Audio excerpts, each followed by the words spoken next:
The Book of Garden Design by Charles Thonger. Read and published by Audiobook Library. If you enjoy audiobooks, consider subscribing and turning on notifications to stay updated. Feel free to like the video if you're enjoying it and share your thoughts or audiobook suggestions in the comments. A garden is a beautiful book, writ by the finger of God. Every flower and every leaf is a letter. You have only to learn them, and he is a poor dunce that cannot, if he will, do that, to learn them and to join them, and then to go on reading, and you will find yourself carried away from the earth to the skies by the beautiful story you are going through. Douglas Jerrold. Chapter 1 of Gardens and Garden Designers. From the earliest times, the garden has been regarded as a fitting adjunct to the dwelling places of man. The very name seems to suggest a place of beauty and repose, where the fairest of fruits and flowers are collected into a small compass for our special pleasure and edification. The term garden, too, is often employed in a broader sense, meaning a tract of country, so lavishly endowed with natural beauties as to almost suggest that it is the special property and care of some master hand, who cultivates his broad acres where we are content with inches. Eden, where, according to Milton's famous description in Paradise Lost, the cedar and pine and fir and branching palm, mingled together in a tangle of sylvan loveliness, was a garden of nature. We speak of Italy as the garden of the world, and are accustomed to attribute the same term to some specially favored district or locality in each county at home. From each of these, all suggestion of design is absent. A mightier hand than ours has planted their groves, watered their fertile valleys, and strewn the meadows and hedgerows with flowers. To these favored spots of earth, those at any rate which are left us, the garden designer must cast his eye, as he sets out to learn the rudiments of his craft. Not that garden making consists in the endeavor to duplicate a whole landscape on a small scale. This was an error into which Brown's followers blindly fell, but because so much that is of value to us may be gathered from an intelligent study of the means by which nature achieves her most beautiful effects. The disposition of wood and water in a stretch of well-balanced scenery, the beautifully proportioned effect of level and rising ground, of valleys and hills, all these afford an object lesson, which, at some time or other, is bound to prove suggestive when endeavoring to forecast results in artificially arranged grounds. Nature, then, is the school where the novice should go to be thoroughly taught the rudiments of his art. Not only will he learn much that is not to be found in books, but his love of the picturesque and beautiful will be fostered and encouraged, a necessary proceeding if he is to achieve any measure of success as a maker of gardens. To a certain extent, the good designer is born not made, but much may be done by intelligent study and a real fondness for the work, to make up for any lack of natural ability in this direction. But in order to plan a really satisfactory garden, one qualification is absolutely essential. Before all things, the designer must be himself a gardener. That is, he must have spent some portion of his life actually working among the flowers and trees, whose suitable arrangement he afterwards proposes to decide.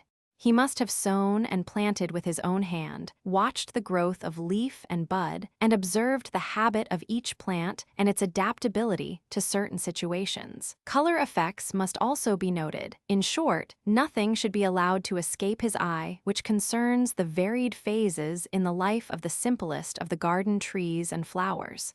Here lies the secret of half the failures which have occurred since garden making came to be regarded as something more than mere haphazard treatment of a piece of enclosed ground. Its votaries have many of them been men who knew absolutely nothing of the ways of flowers, to whom the wonders of nature were as a sealed book. That they were clever draftsmen none will deny, and that many beautiful gardens were made on paper is equally to be admitted. But that was all. They were unable to see how their gardens would look after being planted a few years. Probably they did not care. At any rate, they were miserable failures, as must ever be the case when a well-drawn design is considered sufficient proof of supreme ability. This class of garden maker is by no means extinct today, and with paper, drawing appliances, and a few books of plans for guidance, is able to turn out sketches which, to the uninitiated, seem to suggest unlimited acquaintance with the subject. But transfer these designs to the ground, lay out the paths and beds as he suggests, plant trees and raise mounds, dig watercourses and build rockeries to satisfy his caprice, and what do we find? Our garden is a wretched affair, a thoughtless jumble of half-matured ideas, a desecration of common sense and good taste. Trees are planted where their graceful outline is cramped and hidden, flowering plants have no possible chance of displaying their full beauty before us, and everywhere we look there are signs of ignorance and wasted opportunity. There is something so contradictory in the term garden architect. It suggests the union of two totally distinct professions. Bricks and mortar, cut stonework and terracing are now pushed into the garden, with the result that its real object is lost and its beauties crowded out.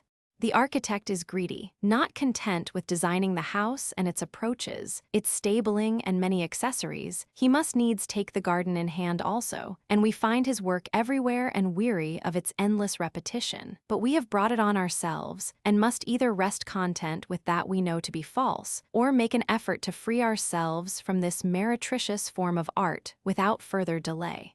All may not possess the faculty for suggesting a complicated plan for themselves, but there are few who may not study the outlines of the subject, so that they may be better able to control those whom they employ. After all, the garden should reflect the ideas and taste of the owner, not of the professional.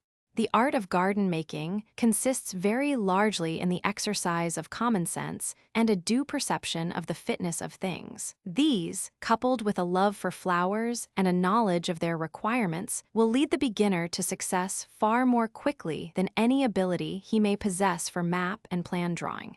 The formal garden, as it existed in the days before its modern substitute, cast a slur on the word formality, reflected no small credit on the skill and taste of its originators. There was a sense of breadth and stateliness about it which is sadly lacking in its modern rival. Especially praiseworthy were the open stretches of turf and bold grouping of trees, which were characteristic of the time. The planting of avenues, to whose beauty many of our older houses owe so much, the alleys and greens bounded with hedges of clipped yew, and the wide borders filled with herbaceous flowers, were all pleasing in spite of their stiffness. Aided by handsome terraces, used only where needed, as at Haddon and other places, these old-time gardens were free from any suggestion of trickery or deception. Their designers were men whose ideas, if a trifle austere, were perfectly honest. They liked their handiwork to display its beauties in a straightforward manner, with the consequence that their gardens were well proportioned, and clearly betokened that money had been ungrudgingly spent where necessary. The modern formal garden is of quite another stamp, with its flimsily constructed terraces, its ill-designed vases and statuary. There is a certain straining after effect noticeable, and a lack of dignity displayed, which makes this latter a very feeble imitation of its prototype. How can a modern villa be expected to act as a suitable foil to a style of garden design which is a cheap adaptation of that practiced at Versailles or Chatsworth? But, leaving the formal garden for a moment, and passing to a consideration of that which was the outcome of an entirely different set of ideas. The landscape school of designers believed that severity and stiffness were totally out of place in a garden, and the only way to secure artistic and beautiful effects was to go direct to nature for a model. This was right in so far as it went. It became ridiculous when carried to extremes. If Capability Brown, himself the most noted member of the new school, and his followers had been content to study nature, gathering thus many valuable lessons, and then being content to adapt them to the altered conditions which the nature of a garden imposed, much good might have resulted. But instead, their great ambition was to stifle any ideas they might have on the subject, and become slavish imitators, trying to reproduce a whole landscape within the small limits of the garden boundaries. Brown was hailed as a genius, and his advice requisitioned in the remodeling of many of England's best gardens. All traces of formality were swept away. The terraces, stately parterres, yew hedges, and regular-shaped beds were abolished, and the ground laid out on entirely new lines. This consisted in the introduction of miniature mountains, streams, and torrents, the latter crossed by bridges, the remaking of paths so that they wound in serpentine curves, entailing needless labor to traverse. At Blenheim, Brown turned a river into a valley, with such effect that he is said to have proudly declared the Thames would never forgive him. He abhorred avenues, and this style of planting gave place under his rule to the irregular dotting of belts and clumps at varying intervals over an estate. There is no doubt but that some of the follies of his satellites were wrongly attributed to him, but in spite of this, Brown was a consummate mannerist, and undoubtedly was the means of spoiling many a good garden by his efforts at deceptive planting and arrangement. After Brown's death in 1784, Humphrey Repton was considered the leading garden designer for many years. To him, we owe the origin of the term landscape gardener, a name chosen to designate a science which combined the united resources of the landscape painter and the practical gardener.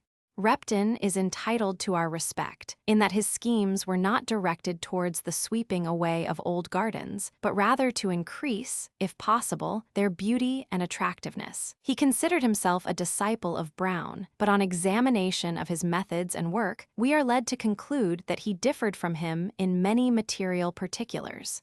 Brown would not tolerate formality in any shape or form, but Repton, realizing that few extremes are pleasing, preferred to strike a mean and combine the ideas of the early designers with those of his predecessor. Thus, whilst duly appreciating the charms of a garden laid out with proper regard to natural effect, he wisely saw that it was ridiculous to attempt to bring this style to the very doors of the house.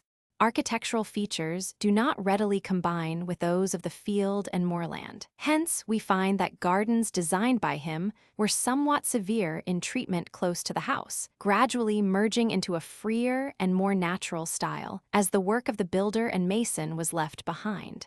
Thus, by slow gradations, the most formal design was merged without incongruity into the wild and uncultivated landscape which bordered the property. Repton also made a number of sketches in connection with his work, tending to show how the general appearance of his garden would change from time to time as the trees grew and the idea of newness disappeared. Though we cannot agree with many of the rules laid down by him for the benefit of future workers, there is much to admire in his methods of garden planning and arrangement. If he cannot be considered as the inventor of any marked and novel departure, at any rate, he did nothing to spoil existing gardens by the introduction of foolish innovations, which was the fault of many who went before him. Where his ideas on garden planning must be considered as at total variance with our own was in the banishing of many necessary conveniences, simply because they did not happen to be ornamental or harmonize exactly with the landscape. A garden is a place of pleasure and recreation, and there can be no possible harm in erecting comfortable summer houses, seats, and resting places from which to view its beauties, even though these are not to be found in natural scenery of the ideal type. But the examination in detail of the idiosyncrasies of each and every garden designer would be, to say the least of it, a proceeding which could do no good and might be productive of much harm. The novice, seeking for assistance and advice, will be needlessly confused by any lengthened reference to the various styles laid down as correct by individuals of widely differing tastes and ideas. After all, when we have laboriously studied the art of garden making in this and other countries as it existed over a number of years, and have nodded approval at the work of a certain exponent, only to find later that our ideas are more in accord with those of his successor, what do we find? Putting aside all minor considerations and looking at the matter in the broadest and simplest light, there are, and have been from time immemorial, but two styles of garden design. On the one hand, we have the artificial, on the other, the natural. The first is generally the offspring of the professional designer, the paper planner, the lover of architectural features, the supporter of the makers of fountains, terracing, and statuary. The second can in its truest form emanate only from the garden lover, the man who grows flowers and trees for the sake of their individual beauty, and strives with the materials which nature lavishly supplies to make a picturesque and beautiful enclosure near his dwelling. From this, it must not be inferred that architectural adornments are wrong, or that a garden can be made in any situation without their aid. The contrary is the case. On a sloping hillside, a garden may only be possible by the aid of terracing. An uninteresting corner may be redeemed by a well-placed sundial or statue. A simple fountain, with the music of its falling water, may by its presence give pleasure during the long summer days. There can be nothing more distressing to the garden artist than the idea of making gardens to a stock plan. We are not dealing in wallpapers, ornamental tiles, or mosaic work when we undertake the laying out of a garden. To this day, there are many who think that the business, if business it may be called, can be conducted by post. Surely, they argue, the professional, if he knows anything at all, will have no difficulty in advising without the trouble and expense of a visit. Given the dimensions of a plot of ground, what can be easier than to make a plan on paper showing the positions to be occupied by lawns, shrubberies, flower beds, and walks? Alas, this is how hundreds of gardens are made, and the same wretched designs are dumped about the country like so many copies of a popular picture. A quotation from the writings of Batty Langley will show that the man who relies on plans is depending for guidance on a sadly broken reed. He says, "Now, as the beauty of gardens in general depends upon an elegant disposition of all their parts, which cannot be determined without a perfect knowledge of its several ascendings, descendings, views, etc., how is it possible that any person can make a good design for any garden whose situation they never saw?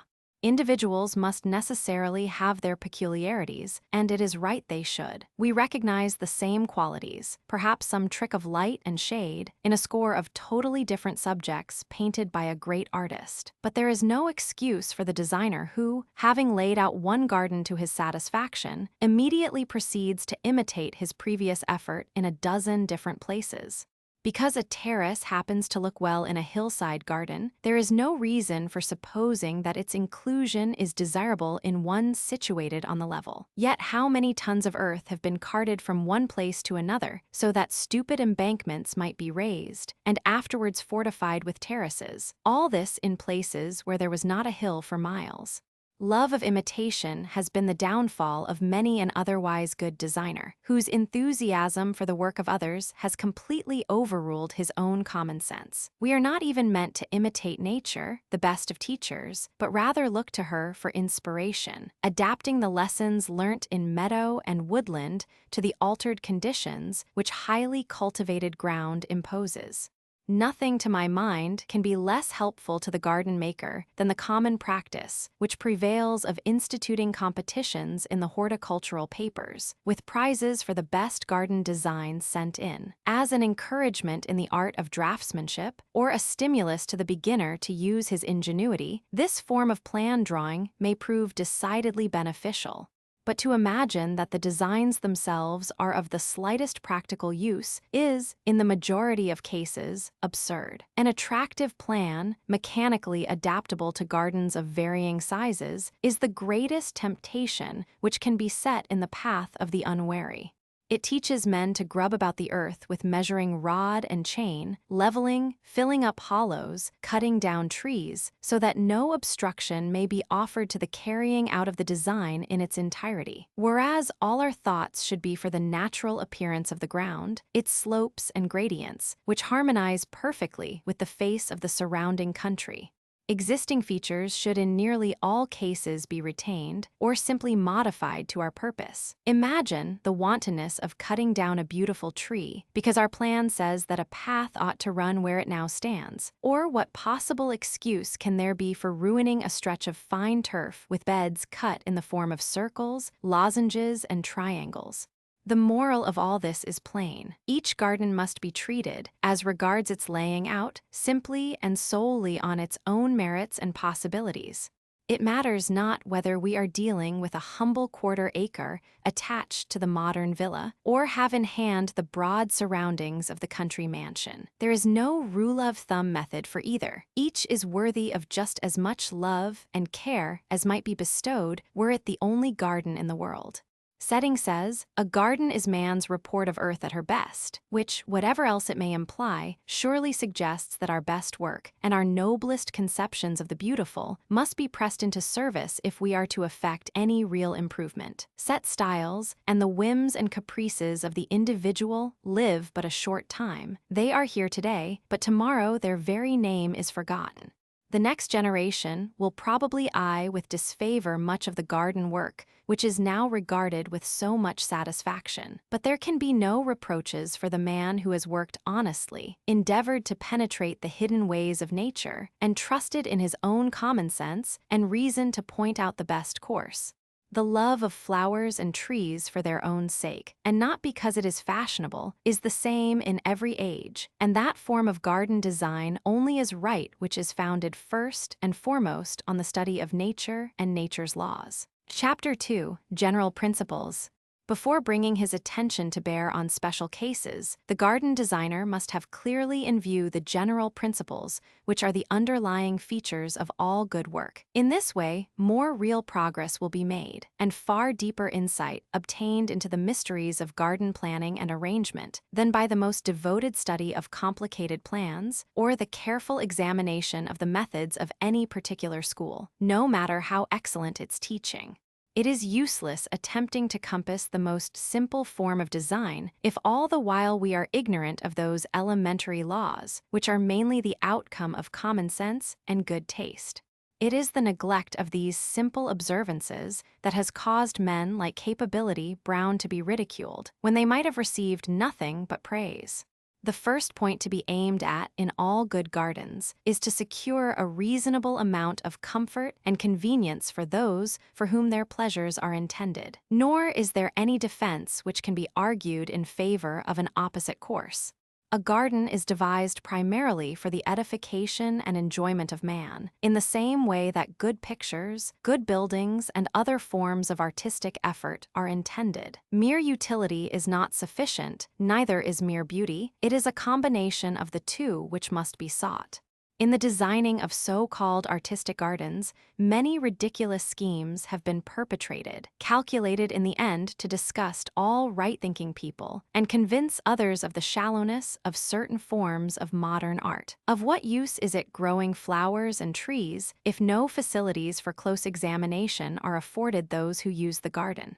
Can a design which denies us conveniently arranged paths and comfortable resting places from which to enjoy the best views be considered in any way satisfactory? Depend upon it, the man who is forever telling us that such and such an arrangement would be more convenient, but could not be tolerated on the score of art, possesses but very superficial ideas on the question. It was folly of this kind that prompted certain designers to make their paths twist and curve in all directions. Nature, they said, abhorred straight lines, so they compelled pedestrians to walk double the necessary distance to reach any particular object. Any plan must be regarded with suspicion, which when applied to the garden affords a pleasing prospect from the windows of the house, but presents no inducements for closer inspection. During both wet and dry, whether it should be possible to visit certain parts of the garden, a paved walk is a great convenience if it can be afforded, and a cool, shady pathway will be much appreciated during the hot days of summer. The fruit and vegetable garden should always be within easy access of the kitchen quarters, and though the tool and potting sheds ought not to be obtruded, they should be convenient of access and not approached by narrow, tortuous paths. On the plea that these and other necessary conveniences are unsightly, they are often banished to remote out-of-the-way corners, and as a consequence economy, both of time and labor, are out of the question. We do not hide our cherished works of art in cupboards or attics, but hang them in a good light where they can be viewed comfortably at all times. The same should be the case with our gardens, which deserve to be conveniently situated and readily accessible in all their parts. undue complexity is as a rule totally out of place in the garden, for the reason that it bewilders the visitor as to the aims and intentions of the designer. Such gardens give one the impression that they were designed piecemeal, each time with no thought for what had been attempted before. Simplicity does not necessarily mean formality. It is rather the expression of a set of ideas in a straightforward, common-sense manner. We cannot have simplicity when we fill our gardens with patchwork flower beds, destroying the beautiful surface of a lawn to make them. Neither is tawdry furniture, ill-designed statues, fountains, sundials, and seats likely to impress the beholder with feelings other than those of ridicule or contempt for a display of vulgar opulence. Wherever we look, there should be evidence of a desire for unity in the several parts, a sense of breadth and dignity, which is the true test of a skilled workman. At the same time, monotony is of all things to be guarded against, more especially as it is inseparable from certain forms of design. The most beautiful scene on earth would soon pall were it continued with wearisome repetition over a considerable portion of the landscape. A grass walk bordered with stately yews is a charming feature where the situation demands it, but who can deny the weariness occasioned by endless rows of these solemn sentinels, when reproduced on every side? Herein lies the reason why the work of certain designers proves so unsatisfactory. It is possible to have too much even of a good thing, and the fact that a certain feature has proved suitable in one case is no reason for supposing that it will be equally satisfactory in half a dozen others. When making a plan, it should be our object not to consider how much we may do without incurring the risk of monotony, but how we may best whet the appetite for more of a similar character. It is to variety that we owe the greatest pleasures in our gardens, and yet there are many who would deny us even this. It is variety which makes the study of nature the pleasure that it is. Who ever saw two woodland glades exactly the same, two mountain streams which presented identical features, or a glimpse of lush meadows and rich, purpling hills which was not different to any we ever saw before? Why not the same in our gardens? No two situations are exactly the same. One must possess features that the other lacks, or present possibilities incapable of fulfillment except in its own case. There is, indeed, no reason why we should conform to a stereotyped plan, except that imitation is usually considered less trouble than originality, in that the latter involves individual thought and a necessary determination to see clearly to the root of things. But apart from the lack of variety displayed in the general planning of several gardens in the same or different localities, there is often a want of diversity in the various parts of a single garden. This is the opposite fault to that of undue complexity, and it is the more pleasant, because of its rarity, when we find that a happy mean has been chosen. Variety in garden design can be attempted in a number of ways, either in the alteration of ground levels, the formation of walks, or the grouping of trees and shrubs. The first named must always be a matter demanding extreme care and judgment, for the good reason that the natural levels are nearly always best.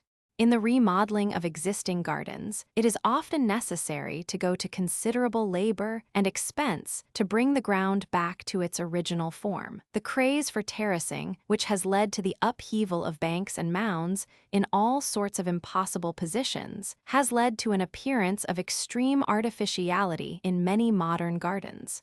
However, it is often possible to so alter levels that variety takes the place of monotony, and an added charm is given to certain situations. Perhaps the safest way to proceed in this direction is to take advantage of some existing depression or elevation, which, probably too slight to relieve the prevailing flatness, may be deepened or heightened, as the case may be. The natural grade should be taken as a guide, and emphasis given to points which admit of such treatment. The aspect of the surrounding country will exercise considerable influence in this direction. A garden containing many mounds, hillocks, and hollows will look absurd set in a nearly flat landscape, and in a hilly district, cultivated land wrought into an unbroken level will appear even more out of place. The fact that building operations has led to the excavation of a large bulk of earth should not lead the designer to utilize it for promiscuous bank making.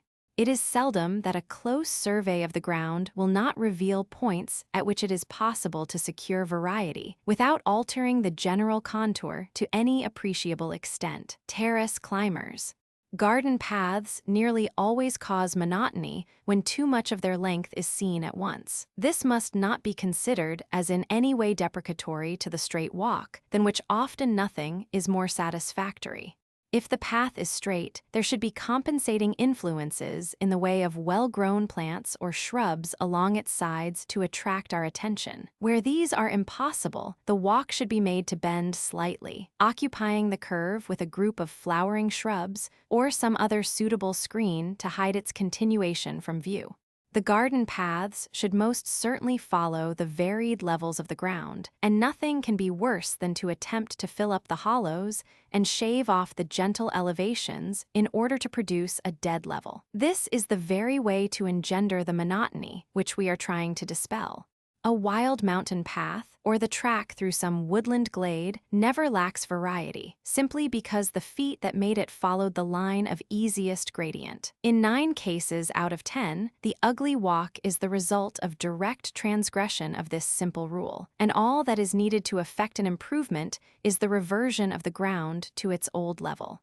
The variety obtainable by the judicious employment of living trees and plants is so infinite that there is no excuse for neglecting their friendly aid when planning the several parts of the garden. A certain spirit of conservatism seems to prevail among modern gardeners, and of the thousands of beautiful subjects which exist for our benefit, not a tithe of the number are pressed into service. Take, for example, that large and beautiful family, the flowering shrubs. How very imperfectly is their value realized in the majority of cases. Dull, gloomy evergreens are used almost exclusively in the orthodox small garden, and never a thought is given to the host of fine deciduous trees, many of which are supremely lovely. The nurseryman has learnt by experience the few stereotyped evergreens which are most in demand, and he stocks these, and these only, so that the casual purchaser is led to believe that the list of trees and shrubs suitable for English gardens is very limited. Anything approaching eccentricity is to be avoided in the designing of gardens, as is also any scheme which partakes of the nature of a sham. We all know with what eagerness the bank holiday crowd approaches counterfeit ruins, trees which squirt water from their branches, or figures of men and animals cut out of living box and yew, but such follies are beneath the consideration of the true garden lover. After all, the pleasure grounds are primarily intended for the owner and his family, and nothing becomes more stupid and pointless on closer acquaintance than these inane pranks, of which there are hundreds of examples throughout the country. A certain amount of mystery is sometimes justifiable, and there should always be afforded ample inducement for closer inspection of nature's beauties. But when it is evident that the designer's sole idea in creating a certain feature was to occasion surprise, as apart from genuine pleasure, then it becomes necessary to condemn such artifices in unmeasured terms. The attempting of too much in a small space is another fault to be guarded against, though where the designer is not allowed his own way, this is often a matter of difficulty. So many people, when seeking the assistance of the professional, impose upon him the necessity of giving them a bit of everything in the way of design. They must have a rose garden, a corner devoted to rock plants, a few square feet for carpet bedding, a place for water and bog plants, a pergola, and much beside, all without reference to the suitability or otherwise of the place for such introductions. The idea that a garden will never lack interest because it resembles a patchwork quilt in the number of its divisions is surely erroneous. The pleasure thus obtained is but momentary and soon ceases to become other than wearisome. We look for perfection in detail, but we must also consider the garden as a whole and seek to make its various parts subservient to one another, the several units of one well-balanced plan. The faculty for seeing in the mind's eye the general characteristics of the garden as it will appear when laid and planted is a gift for which, if possessed, the designer may be truly grateful. It enables any weak spots which may exist in the plan to be corrected before it is too late. Of course, no one can determine the exact effect which time will produce, and it is well we cannot, for perhaps the greatest charm of garden design is its delightful elusiveness, the uncertainty which exists as to the manner in which flower and tree will disport itself. But unless we attempt to see further than the mere outlines of the plan, we are trusting to chance to secure for us the results we most desire. Especially are we liable to err in the matter of color effect, a consideration which is outside the scope of the black and white plan. Unrelieved stretches of turf become monotonous unless afforded the foil of suitable foliage. Broad masses of bright-hued flowers demand the sober relief of gray stonework or silvery-leaved trees and plants. A certain spot is often dull and unsatisfying, simply because it lacks this element of color. A group of flowering shrubs with bright-hued blossoms, or even a stone vase filled with climbers may dispel all idea of monotony. In the securing of suitable contrasts, work may be raised above the merely mediocre to a level of high artistic merit. Easy transition of form and color is no doubt the safest course to pursue, but a certain boldness of touch may in certain instances prove highly advantageous. The shrubbery, often a tame and featureless affair, may be rendered attractive by the sharply contrasting effects of adjacent groups of deciduous trees and the dark, glistening foliage of evergreens. It is quite possible to carry the practice of rounding and softening the corners beyond reasonable limits, and we sigh for some prominent feature to rivet our attention, if only for the moment. Chapter 3: The Selection of a Site. There are few points connected with the art of garden design over which greater differences of opinion are likely to arise than those associated with the preliminary consideration, choice of site. For this reason, the present chapter must inevitably prove more suggestive than dogmatic, less concerned with particular instances than with the broader aspect of the question. It is rare, indeed, to find two persons, each about to build a residence and lay out a garden, whose ideas as to the most desirable site for the purpose are in any way concurrent. One prefers an elevated situation from which a good view of the surrounding country may be obtained. The other dislikes the labor of climbing and must perforce live in the valley. The proximity of other buildings, giving a sense of companionship and security, is essential to some. Others, again, seek no better society than that of the woods and silent heath. A man's profession or hobby will considerably influence his choice of locality for a home. The city man must live near a good train service. The ardent golfer's first thought is for easy access to the links. Instances could be multiplied ad infinitum, all clearly pointing to one end, namely this, that it is useless to regard any one position as ideal, such a conclusion only being possible when we are fully cognizant of the peculiarities of the individual for whom we are working. In the first place, the accessibility of the piece of land which it is proposed to treat must be carefully studied, and this before any possible advantages or disadvantages connected with the actual site come to be weighed. The exigencies of modern life demand that ample facilities shall exist both for ourselves to visit others and for others to visit us. There are many who have settled in delightful places in country districts, whose subsequent regret is that they are out of the beaten track. They can neither make calls nor receive their friends without great difficulty and inconvenience. And worse than this, communication with tradesmen and the delivery of letters and parcels are matters attended with serious disadvantage. A time comes in the lives of most city people when the only form of existence which seems desirable is that known as buried in the depths of the country. As a temporary expedient, or regarded in the light of a picnic excursion, this is no doubt delightful enough, but a permanent residence so situated becomes, after a time, well nigh intolerable. Convenient distance, then, from railway, post office, shops, and other evidences of civilization, is the first point upon which the prospective purchaser must satisfy himself. Carrying the question of accessibility a step further, it becomes necessary to ensure that the property shall be approached by a convenient road. As to whether the road is little frequented or is in the nature of an important thoroughfare, individual taste and opinion will necessarily be divided, but the main consideration, applicable in both cases, is that the road shall be a good one. No comfort can be expected if the approach to one's residence is ill-made and badly kept, a mere boreen, as the Irish would say. Neither should it be deemed sufficient that a road is likely to be made in the near future. The authorities often move with unaccountable slowness, and cases are by no means uncommon in which unfortunate residents have been kept waiting for years before anything more than a mere track has been made to their property.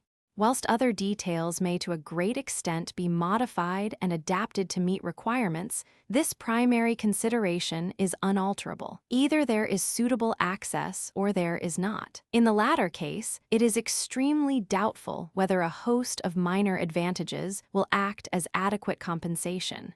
Unless it is proposed to approach the residence by a fairly long drive, a garden situated beside a main road has many drawbacks. Chief of these is the dust, which is constantly raised during the summer months. Especially in this age of motor cars, many otherwise pretty places are completely disfigured during the time they should be most beautiful. Shrubs, trees, and hedges are alike smothered with a thick covering of dust. On this account, and for other obvious reasons, a branch or by-road, if well kept, is far preferable as a boundary line. Presuming that the question of approach has been satisfactorily solved, the character of the land, its aspect, surroundings, and other details present themselves for careful examination. Much will depend upon the class of soil with which we are dealing, not only as regards its suitability or the reverse for garden operations, but because it is a matter directly affecting the health and comfort of the owner and his family.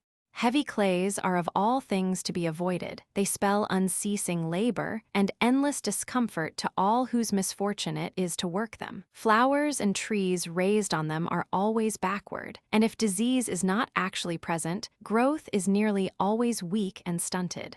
In winter, the land is cold and wet, extremely tenacious and demanding added strength and perseverance to dig. In summer, it is parched and baked, whilst tender plants have no possible chance of making headway. The greasy condition of the garden walks is another prominent feature of soils of this description.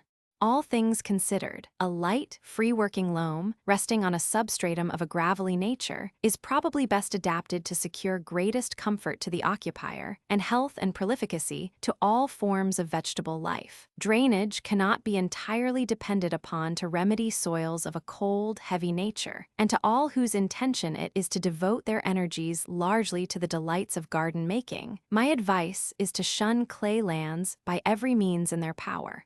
The careful designer will devote much attention to the question of aspect, endeavoring to secure warmth and sunlight for the most frequented portions of house and garden. It is generally conceded that land having a gentle slope towards the southeast more nearly approaches the ideal than any other, especially if the public road skirts the northern side of the property, allowing the entrance drive to be made from that direction, and thus leaving the whole of the southern slope free for lawns and garden. Will this aspect prove pleasing? Nothing can be more disappointing to the garden lover than the constant trouble experienced in rearing tender plants and trees in the damp and cheerless positions assigned to them by certain unthinking designers.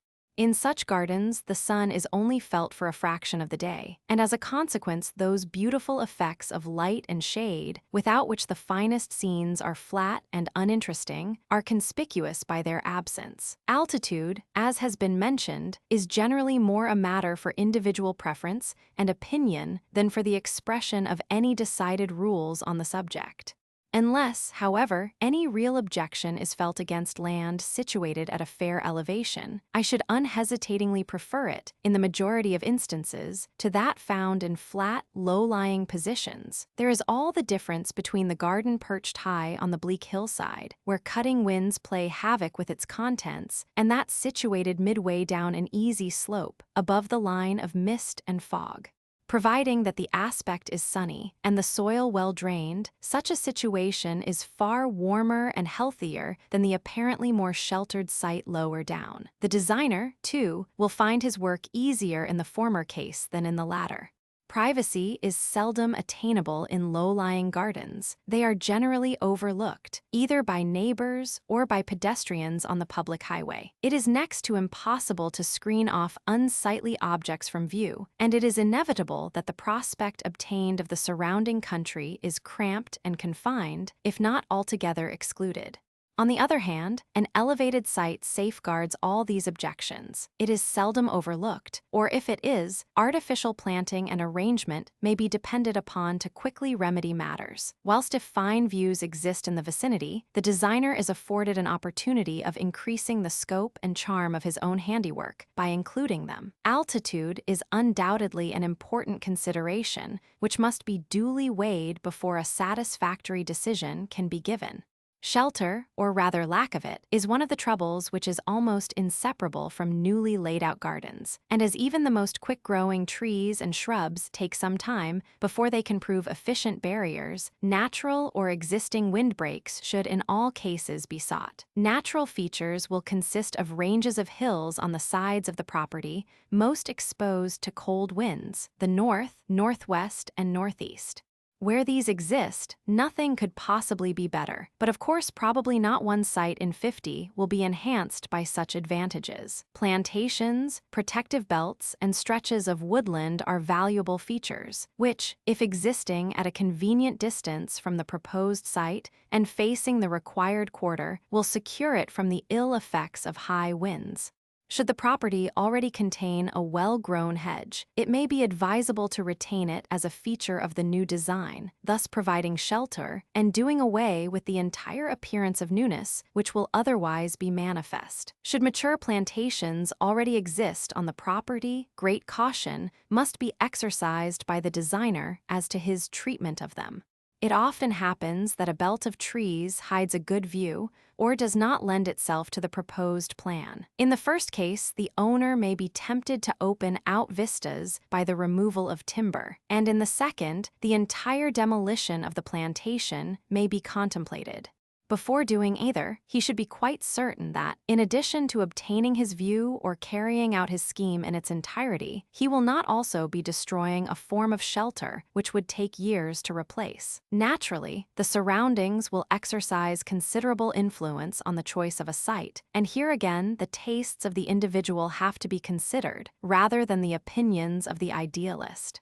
The presence of water, either a lake or stream, in the adjacent landscape is an unfailing attraction to some. Others would rather face a prospect of meadow and woodland, whilst there are many who ask no better than that their garden shall be within sight and sound of the restless sea. In each respect, the individual must please himself, having in mind, however, that a style of design applicable in one instance will probably be totally unfitted in another.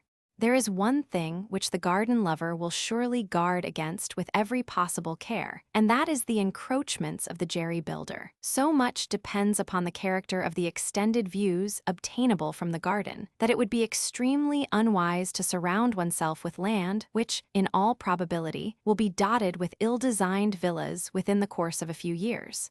It is worth many little inconveniences to ensure that what we have we may hold, and that the view which affords us so much pleasure today will be ours for so long as we care to enjoy it. Factories, ugly churches, and cottage property of every description are features capable of creating a blot on our vista of landscape, and the ideal site is one on which such objects not only do not now intrude themselves, but have no possibility of doing so in the future.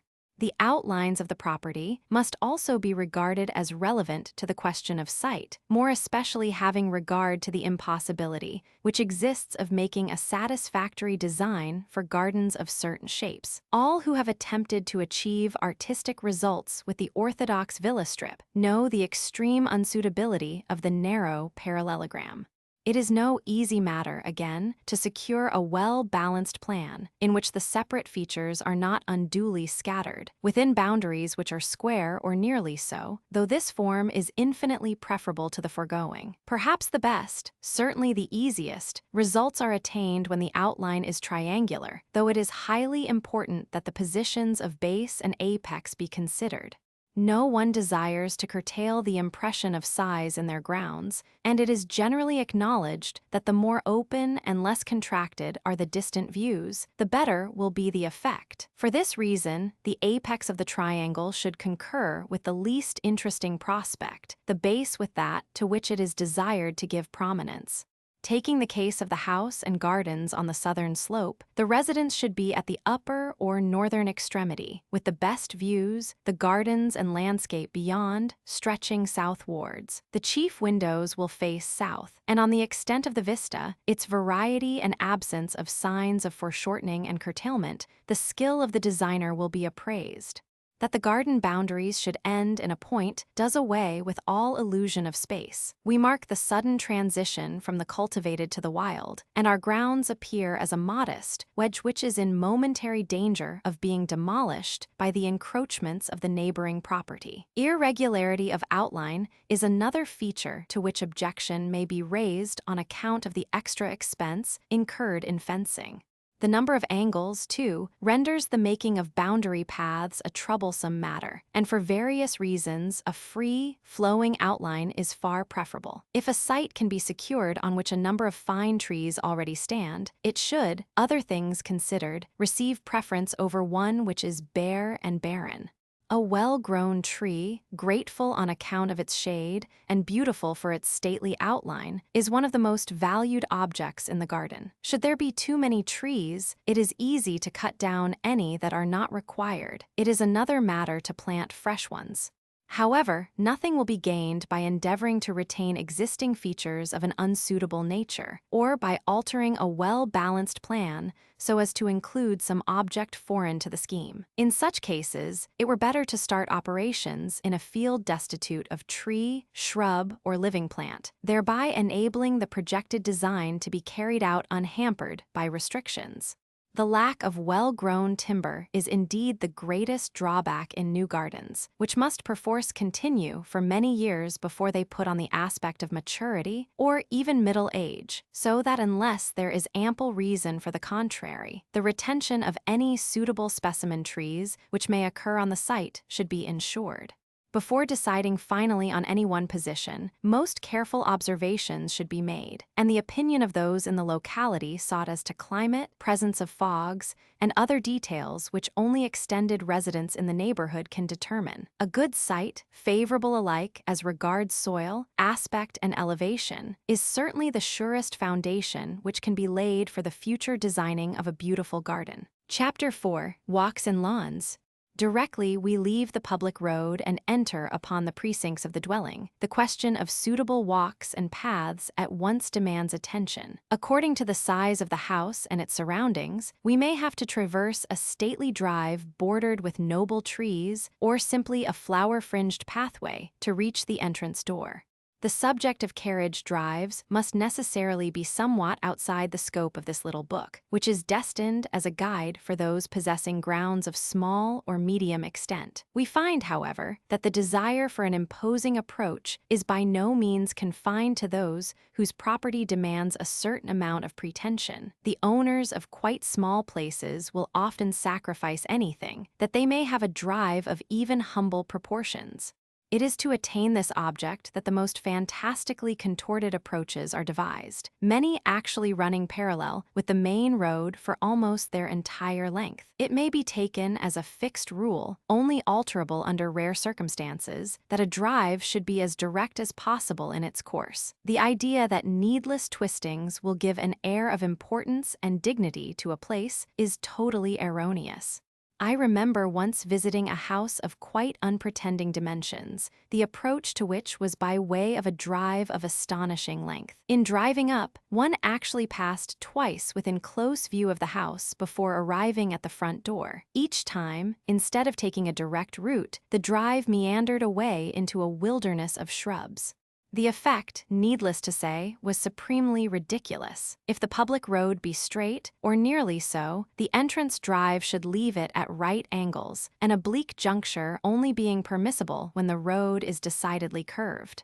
Privacy should be secured by suitable planting, as it is by no means desirable that the best parts of the garden or the windows of the house be overlooked by persons using the general approach. Another point which must necessarily be borne in mind when contemplating a feature of this description is the expense of upkeep, no insignificant item in the case of a considerable length of drive.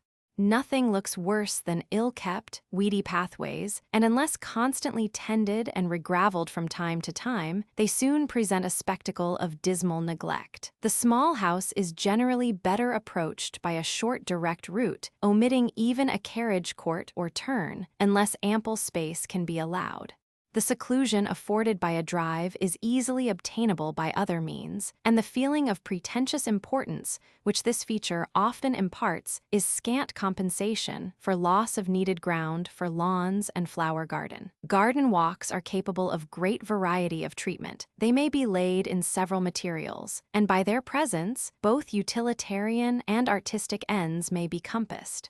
The most common fault with designers is the formation of too many walks, a style of arrangement which is particularly objectionable in small gardens. An artificially constructed pathway is rarely in itself a beautiful object, though it may often appear so owing to the nature of its surroundings.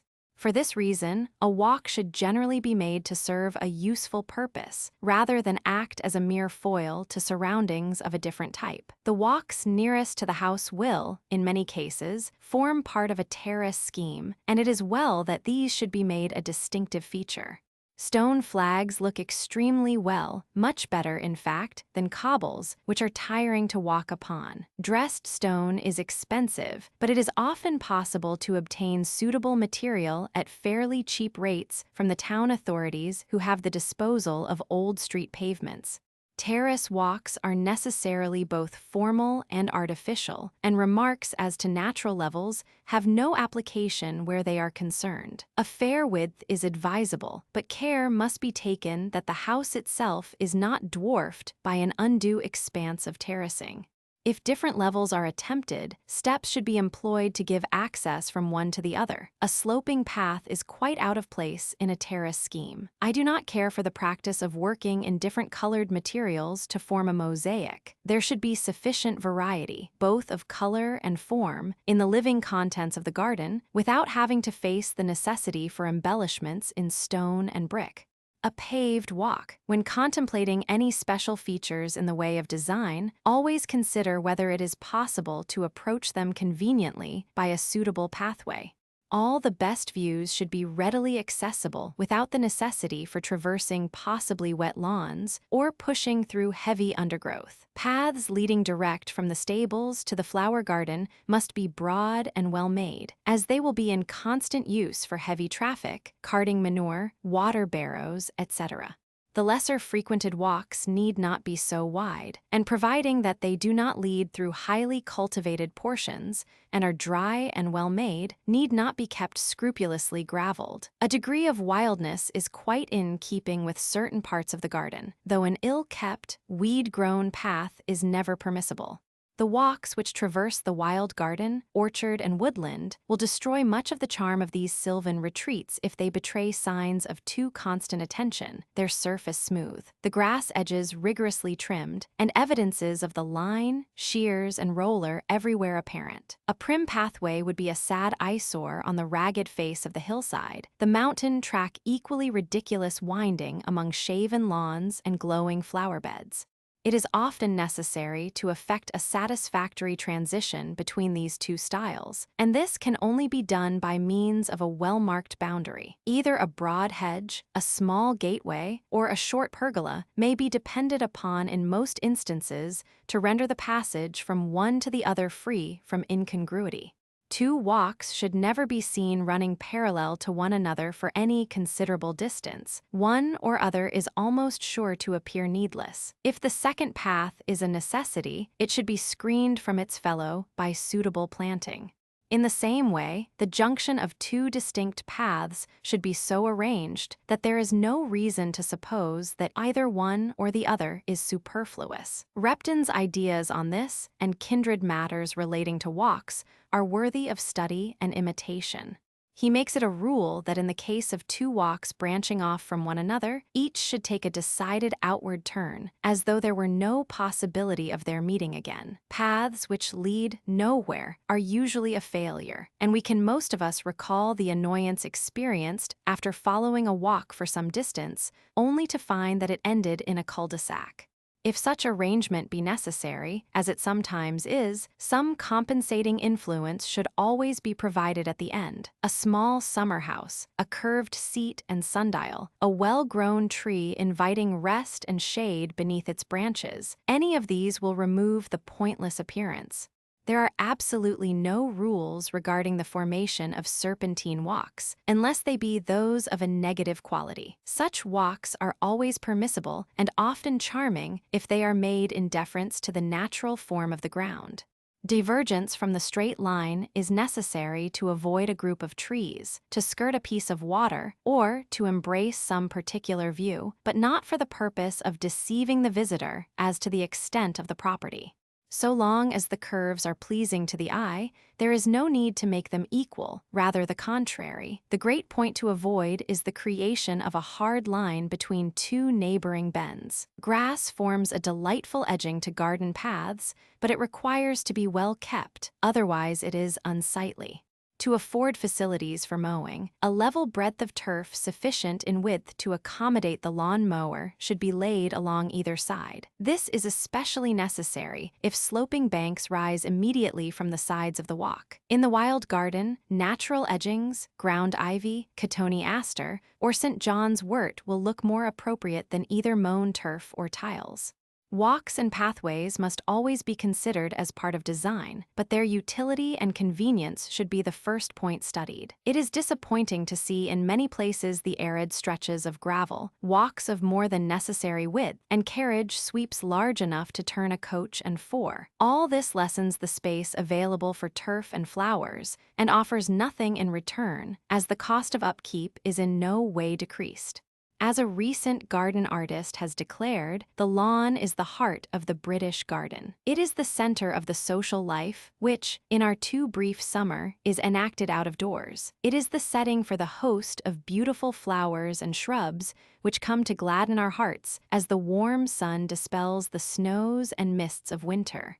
That style of design must be accounted best which spares no pains to give a fair spreading lawn to every garden, no matter what its size. Nothing tends to give greater breadth and dignity to a place than a stretch of well-kept turf, and nothing is more restful to the eye than the prospect of cool greensward. The lawn, or a portion of it, should always be seen from the best parts of the house. Not even the choicest shrubs or the richest terrace gardens will satisfy in the same manner. On large lawns, there may be recesses at intervals, in which tender plants or choice colonies of lilies, backed with rhododendrons and azalea, will receive comparative shelter.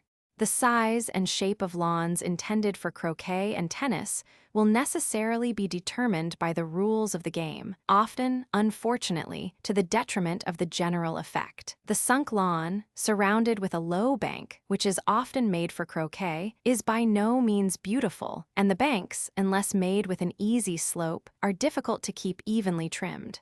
For both games, the designer would do well to consider the comfort of spectators, who are frequently compelled to sit in the blazing sun. A shady pergola with convenient openings would be very welcome if covering a path running parallel to the lawn, or a clipped yew hedge, though somewhat heavy and lacking both color and variety, might add considerably to the pleasures of the onlookers.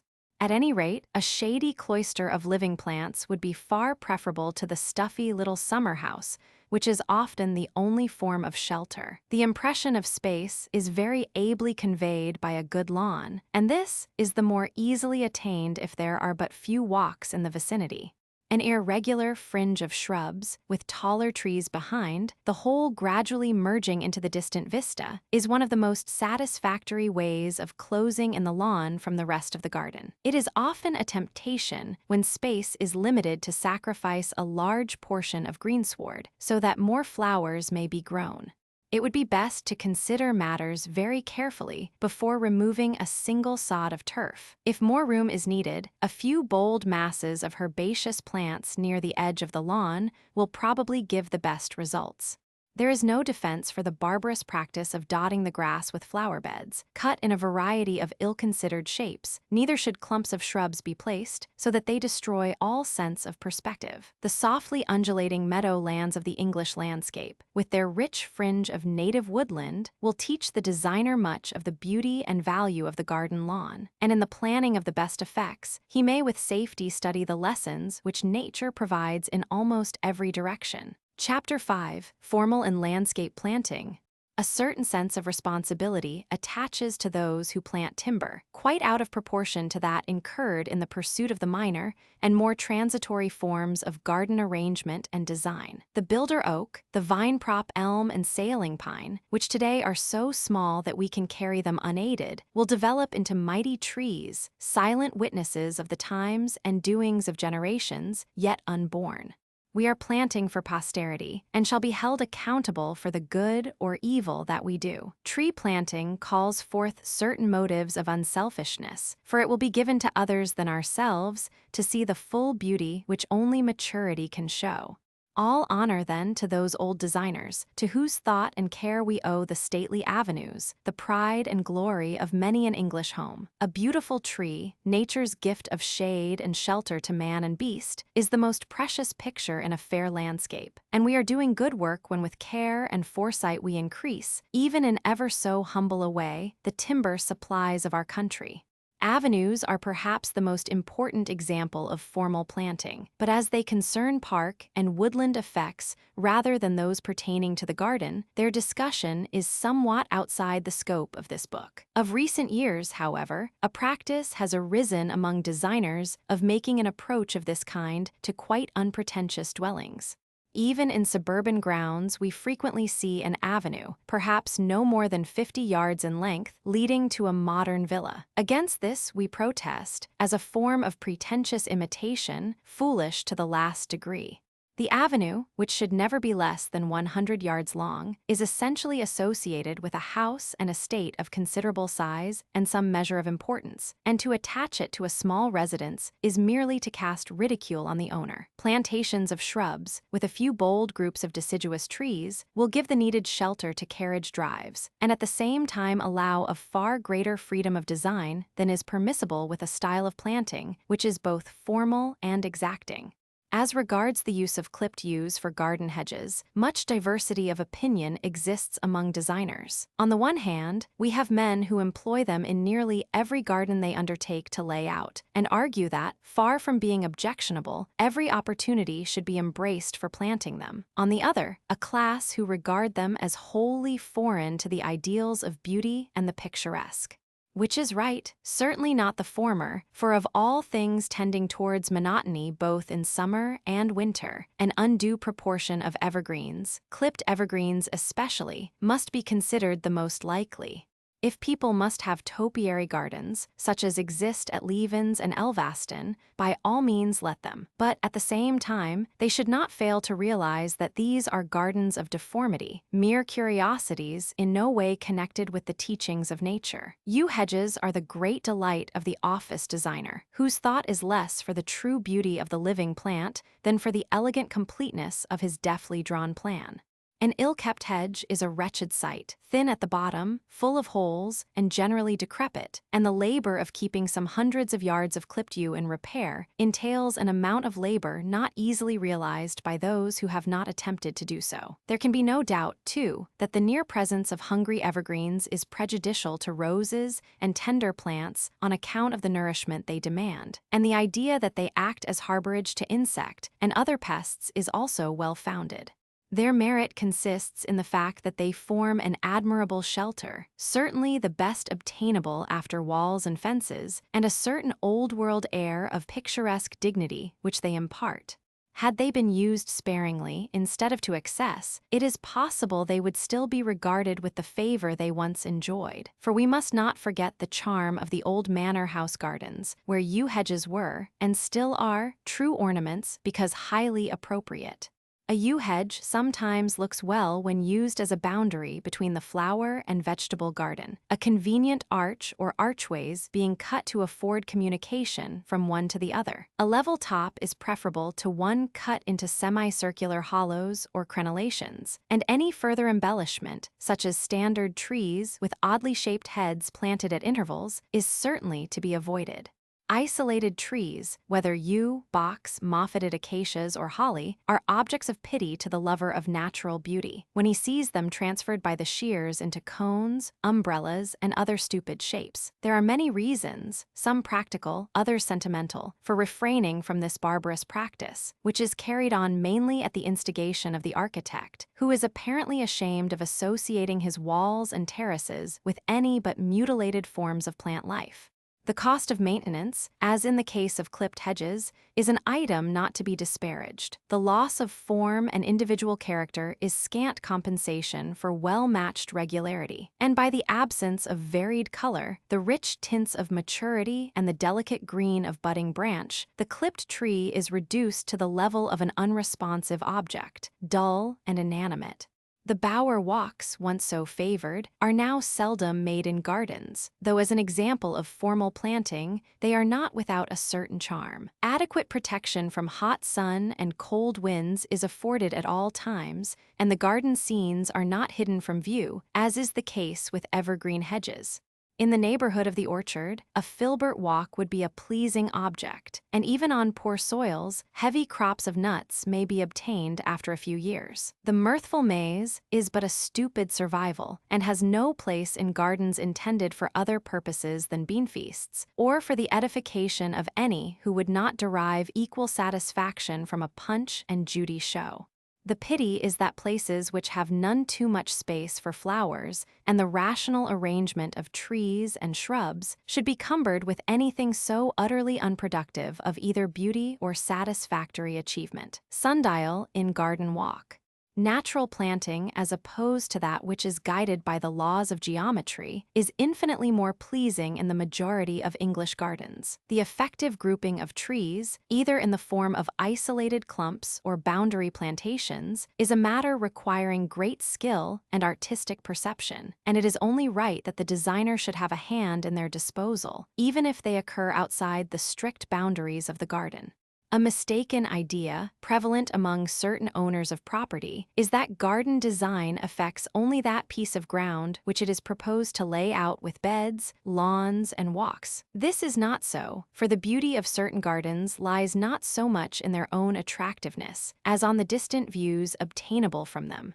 Of course, there are limits to this theory, as for example the hill gardens of Italy, with their extended vistas of rolling mountains and fertile valleys. The hand of man is not responsible for scenery of this type, but in English gardens, especially those which are set in a small park or paddock, we expect that the same mind that designed the garden shall also have the direction of such of the surrounding property as is observable from it.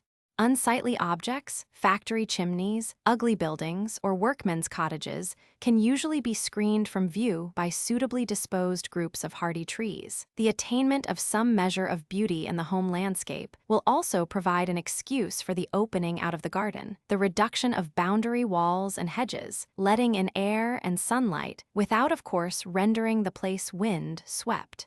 In forming boundary plantations, there is seldom any need for making them continuous, a form of planting which becomes exceedingly monotonous, at the same time defining the limits of the property in an unmistakable fashion. Privacy and shelter are of necessity considered, but if without defeating these objects we can secure a vista of distant country, rich meadowlands, and purple hills, it would be waste of opportunity not to do so, as the outline of boundary plantations will in many cases cut the horizon, leaving the tops of the trees showing clear against a background of sky. Great attention should be paid to making this outline as attractive as possible. It is a mistake to use trees of only one kind, as this results in a level monotonous outline anything but pleasing. The tall spire of a poplar will give variety and point to a plantation composed almost entirely of trees with rounded heads. A graceful birch with its feathery outline would break the level of a smooth belt of shrubs. Color, too, is all important. A judicious mixture of evergreen and deciduous trees is generally preferable to a plantation composed entirely of one class.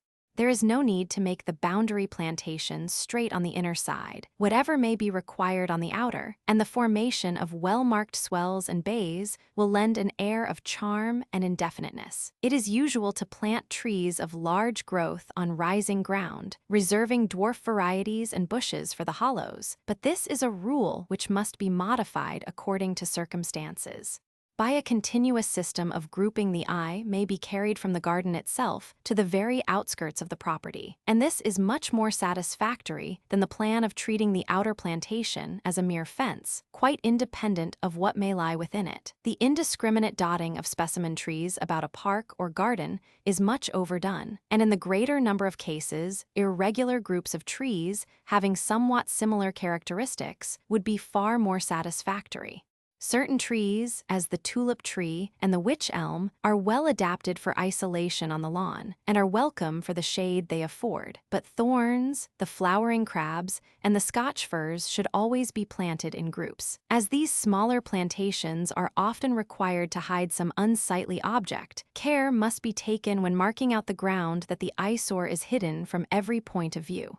This can generally be contrived by small subsidiary plantings, dependent on the main group. Having staked out an area of ground which, when planted, will hide the object from the principal point, proceed to view the site from all quarters, adding and remodeling as may be necessary. For this, and work of a similar character, the use of ranging poles of various heights is helpful. Supposing that it is desired to make a small plantation with the object of concealing an ugly building, the designer will take up his position at the principal vantage point. An assistant will move the poles from place to place until the necessary width of the plantation is determined. To decide the class of trees needed, and their height, which should not be greater than absolutely necessary, poles of varying heights may be raised perpendicularly, noting the particular one which just clears the object. Supposing this to be 25 feet, then trees 25 feet high will be required, and knowing this, it remains to select those which are most in keeping with the surroundings or supply the special effects desired. Chapter 6: Kitchen Garden and Orchard. Hitherto, we have mainly considered that part of garden design which has for its object the production of pleasant scenes, of pictures formed by gay flowers and beauteous carpets and backgrounds of greenery. But utilitarian ends have yet to be served, and fruits and vegetables must be grown to supply our needs. There need be nothing dull or prosaic about the kitchen garden and orchard, distinct though they be from that which is purely ornamental. The truest garden pictures are often to be found in these seemingly severe and businesslike quarters, and these without in any way varying the keynote of utility, which is the chief reason for their existence. A foolish prejudice has of recent years been raised against the kitchen garden, and the designer is often asked to hide it away in some remote corner of the plan. It must be carefully screened away from the gaze of visitors, as though there were something to be ashamed of in being the possessor of a piece of ground where the best of fruits may be grown and gathered in the freshest condition. Personally, I would rather wander in such plebeian quarters than in many of the tricked-out landscape gardens which excite such wonderment and admiration. Are there not 1,000 sights dear to the heart of the nature lover? The tender blossoms of the fruit trees, the drowsy hum of bees, the old-fashioned lavender hedges, and reserve borders of mixed flowers for cutting. Even is there beauty of flower and foliage in many of the humblest vegetables, a beauty which, because unlooked for, is doubly welcome. The site of the kitchen garden should be fixed in close proximity to the house and stables. On no account should it be so arranged that a portion of the pleasure ground must be traversed to reach it. If it can be walled in, so much the better, both on account of the added shelter and for the facilities afforded for the growing of wall fruit. The plan should be entirely regular, the walks crossing one another at right angles, the fruit borders and vegetable beds laid out with due regard to convenience and economy of space. A suitable aspect is very important, land having a gentle slope to the south being by far the most suitable. In any case, the position should be an open one, with free exposure to the sunlight. The presence of large trees, whose branches overshade and roots impoverish the soil, will be extremely prejudicial. The question of boundaries is one in which the initial cost will be more considered than the adaptability of various forms to certain situations. A good yew hedge, or even a split oak fence, may occasionally prove useful, but nothing can equal the merits of well-built walls. No doubt they are expensive, but a close examination proves that they are really more economical in the long run. If well built and properly treated, they last some hundreds of years. They provide the best form of shelter, enabling a variety of tender vegetables to be grown without the loss occasioned by cold and exposure. They afford support for trained fruit trees, which by their high-class crops return no insignificant proportion of the initial outlay. The hedge, cheaper though it is at the outset, possesses few of these advantages. Constant attention, in the shape of clipping and training, is necessary if it is to afford adequate shelter. It is many years before it is of sufficient size to compete with the wall. It is useless as a support for fruit trees, and its roots deprive the crops in neighboring borders of much of the fertility which is rightly theirs. The highest walls should face the coldest quarters, the north, east, and west. A good height for a north wall would be 12 or even 14 feet, for the two side walls 10 feet, and for the south wall 6 or 7 feet. A coping, either of stone or bricks set at an angle, should always be found on kitchen garden walls, the projection on either side being at least 2 inches. The face of the wall should be perfectly smooth to facilitate the training of trees, but on the outer side buttresses or any ornamental details harmonizing with the architectural work in the rest of the garden may be employed to obviate monotony. Detailed descriptions of mural work would be out of place here, but the owner is advised to see that the wall is well pointed, so that there shall be no crevices likely to harbor vermin. Training wires are much better than nailing the branches to the wall, a practice which weakens the brickwork and involves more trouble and risk of injury. The eyelets, at any rate the chief ones, to which the wires will be attached and strained, should be built into the wall and not driven in subsequently. They will thus be much firmer in position, and the wall will remain uninjured. Suitable irons, from which nets may be hung as a protection from frost and birds, may also be fixed at the same time. In a stone country, this material will take the place of bricks, as being more in keeping for garden walls. A delightful approach to the kitchen garden may be made by way of a deeply arched opening in the wall. A pair of bent iron gates would look charming set in a gray stone wall, much better than a door. Too often, the kitchen garden is gained by passing through a doorway, which suggests the entrance of a prison cell. These massive, nail-studded arrangements are strangely out of keeping with the freedom and freshness of the garden. By means of a few clumps of gay herbaceous flowers just inside the kitchen garden entrance, there will be no need to screen this department off from the rest of the garden. In fact, a very pleasant vista may be arranged from one to the other. Whether the garden is surrounded by walls or hedge, a wide border should be formed immediately next the boundary line.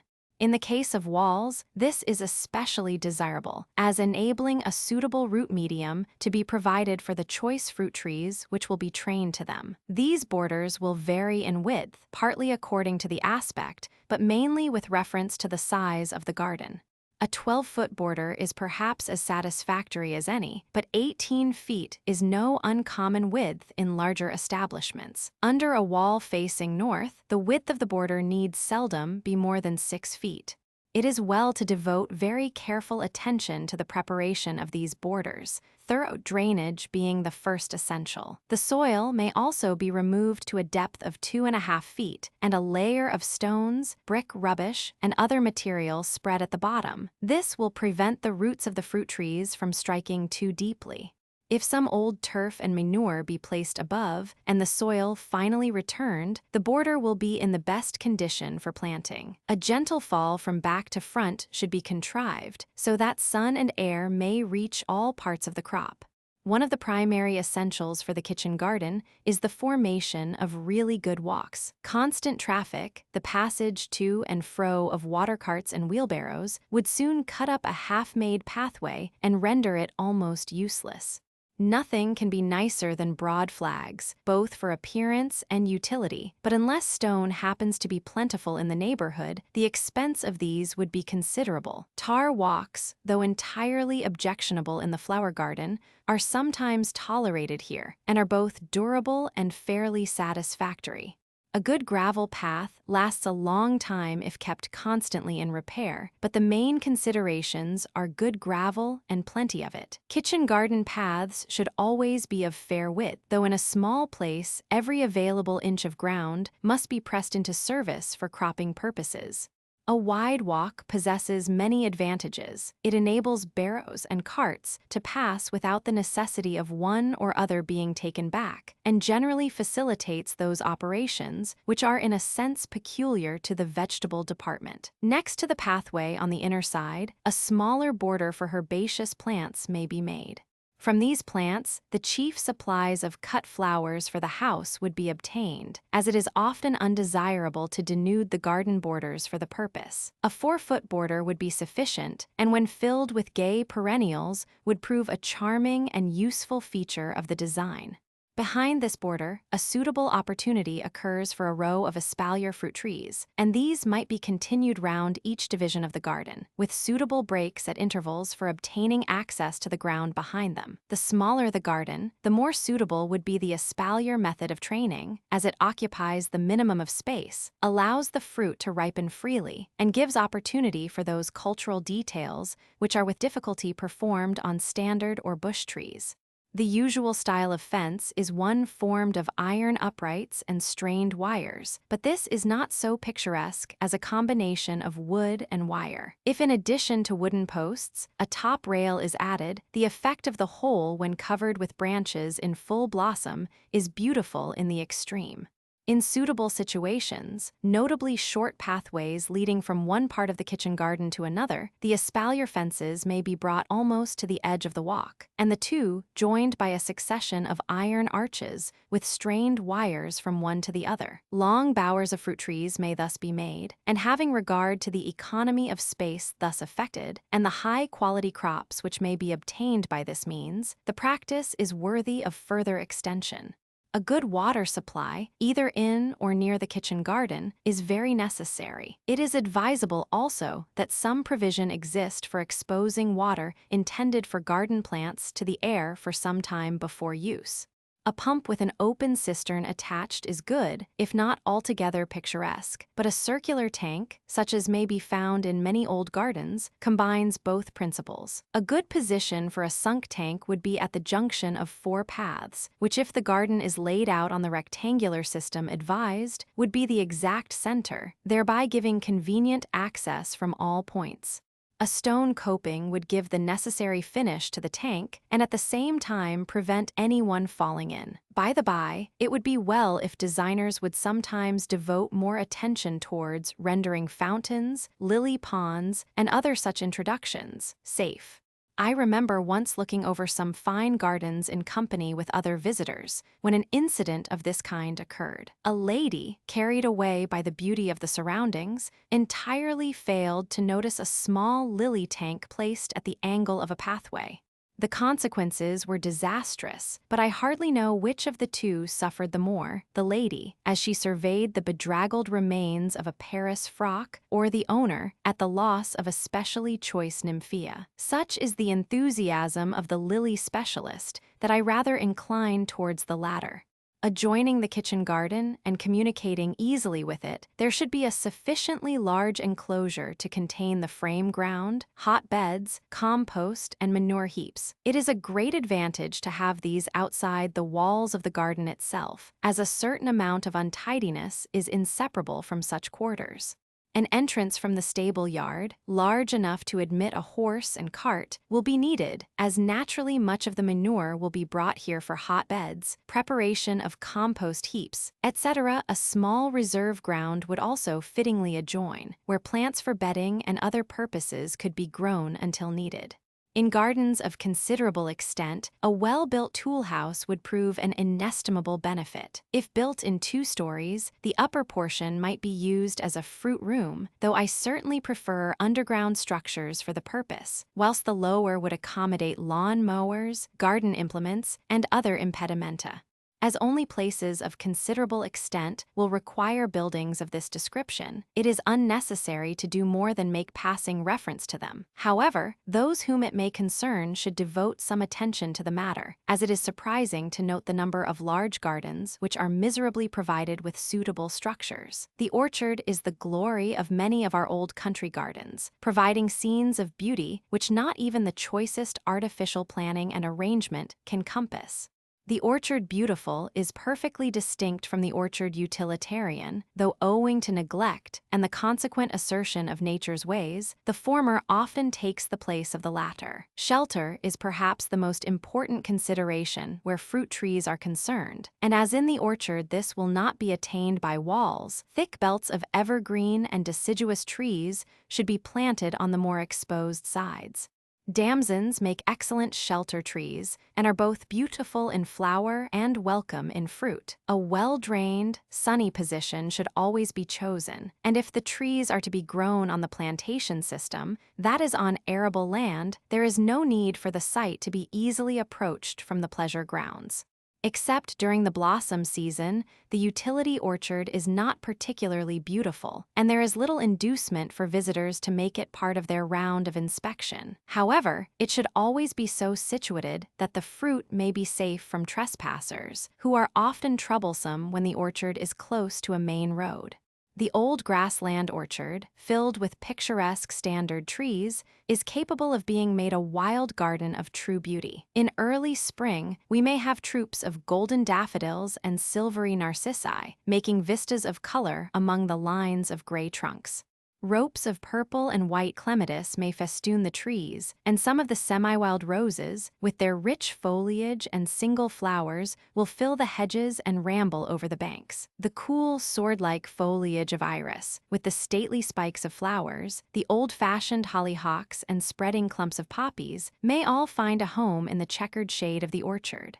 White Madonna lilies will fringe the pathway, and honeysuckle and sweetbrier would welcome us at the gate. But lest I be misunderstood, this orchard, lovely though it be and easy of attainment, is not for fruit. At least the crops will be small and blemished, and very different to those from the market grower's plantation, where the idea of climbers twisting among the branches of the trees would be regarded as an act of vandalism. But to the lover of flowers, the setting of an old orchard is so precious that some sacrifice is willingly made to enable the possession of this kind of wild garden. Chapter 7. The Treatment of Water. Happy indeed are they whose gardens contain a piece of water, for water, when properly treated, is one of the first aids to beauty and completeness in design. It may be a stately lake, large enough to permit of boating in summer and skating in winter, or perhaps only a small, artificially constructed tank, a home for lilies and choice aquatics. Water is nature's mirror, in which some of her choicest pictures are reflected. The ever-changing features of cloud and sky, the broken outline of hill and wood, and the nearer fringe of vegetation which rises softly from the bank. It is because water is so essentially a handmaiden of nature that we must exercise the greatest care and skill in our introduction of it into scenes which are purely artificial in character. Water gardens and waterworks have nothing in common, though designers of the latter will unhesitatingly apply the former term to their wretched creations. What would the beautiful old gardens of Italy be without their fountains, Torlania, Frascati, and the cypress terraces of Dest, Tivoli? Their charm is not to be equaled. But how can we reconcile to the true ideals of a garden, the monstrous outpourings of the great fountain and cascades at Chatsworth, the canals and fountains at Versailles and Caserta, and those very triumphs of ugliness, the water squirts of the Crystal Palace? As well call Trafalgar Square a garden as apply the name to these freakish show places. Water may occur naturally in the garden scene, as in the form of lakes, ponds, rivers, and streams, or artificially by the introduction of fountains, cascades, and architectural objects, connected with a supply obtained from waterworks or pumped on the estate. In the former case, the designer usually resorts to means more or less artificial, whereby he may alter existing features to suit his plan or fall in with his ideas. Whilst it would be idle to assert that the pond or stream in its original form would prove best adapted for securing good effects in laid-out grounds, there can be no gainsaying the fact that alteration and adaptation, too, often mar their natural beauty and give but little in return. The designer's first thought when he approaches a site on which there is a stream or pond must be to choose between two alternatives. Either the water shall be left much as it is, and the garden planned in harmony with its unadorned simplicity, or the grounds be designed first, and the stream entirely altered in consequence. Needless to say, the latter step is by far the more expensive. The landscape gardener, who has pronounced leanings towards architecture, will treat our streamlet with scant courtesy. Probably he will alter its course altogether, bringing it up to his terrace garden and confining it between strictly parallel walls of stone or brick. The pond will fare no better. Its swampy sides, the former home of bulrushes and sedge, will be drained, promontories will be cut away, the outline made regular, and the whole surrounded with a balustrade, on which stone vases will rise at intervals. Extremes are seldom pleasing, and the lover of flowers and sylvan scenes will regard these monotonous canals and round ponds as scant compensation for the loss of much natural beauty. The artificial treatment of water, especially when it is required to form part of a formal scheme, is one of the most costly undertakings in the whole practice of garden craft, and there are many who bitterly regret the day when they took the first step towards taming this fickle ally. From this, it will be inferred that I have little sympathy with those elaborate arrangements which were considered of such supreme beauty by Lenater and certain of the older designers. Not the least objectionable feature of water which has been conveyed by pipes or other means into basins and similar receptacles is that it is nearly always stagnant. Movement is essential if sweetness and purity are to be obtained. The offensive condition during hot weather of water in garden tanks is the surest confirmation of this. Water is precious because it enables the cultivation of a host of beautiful plants, whose presence we should otherwise lack. But healthy vegetation is almost impossible amidst the decay occasioned by stagnation. Stream and woodland. On a small property, water generally occurs in the shape of a stream or brook, often running an irregular course, with possibly small falls between the different levels. A case of this kind recently came under my notice, and I was interested to see how the owner proposed including it in his plan. The stream entered somewhere on the outskirts of the property, and on no occasion passed nearer than 300 yards of the lawns and highly cultivated portion of the grounds. Hence, there was no question of any necessity for formal treatment. The stream, as a matter of fact, might have been left exactly as it was, without incongruity. However, it offered opportunities of a kind not to be missed, and a few months later I went to see what had been effected. To begin with, the stream had been cleaned out for its entire length, which meant that every particle of water weed, every tuft of rush and sedge had been destroyed. A quantity of mud and sludge had been dredged up and thrown on either bank, and a bridge or two was thrown across for no apparent purpose. By means of a small dam, a suitable depression in the ground had been flooded into a miniature lake, from whose surface rose two aggressive little islands, planted with small conifers and dotted with rocks.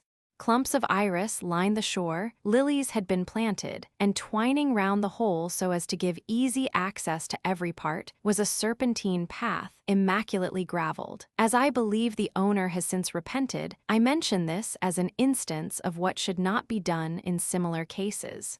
A more rational and certainly more artistic way of treating this same stream would have been to consider it as part of the wild garden. By free drainage of the surrounding land, its volume might have been increased so as to give it more the appearance of an impetuous mountain brook than a sluggish and somewhat tame little piece of water.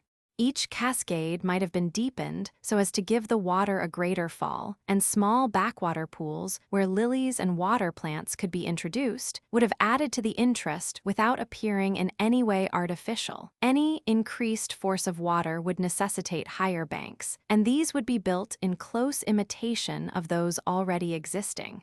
The strata being rocky, the soil might have been cleared in places, and the bare stone exposed. It would become moss-grown in a short time, and with a growth of ferns in the crevices would look exceedingly well. Frequently, such streams are fringed by a plantation, through which a pathway could be made. The walk should be brought close to the stream at the most interesting points, and may then meander away among the trees.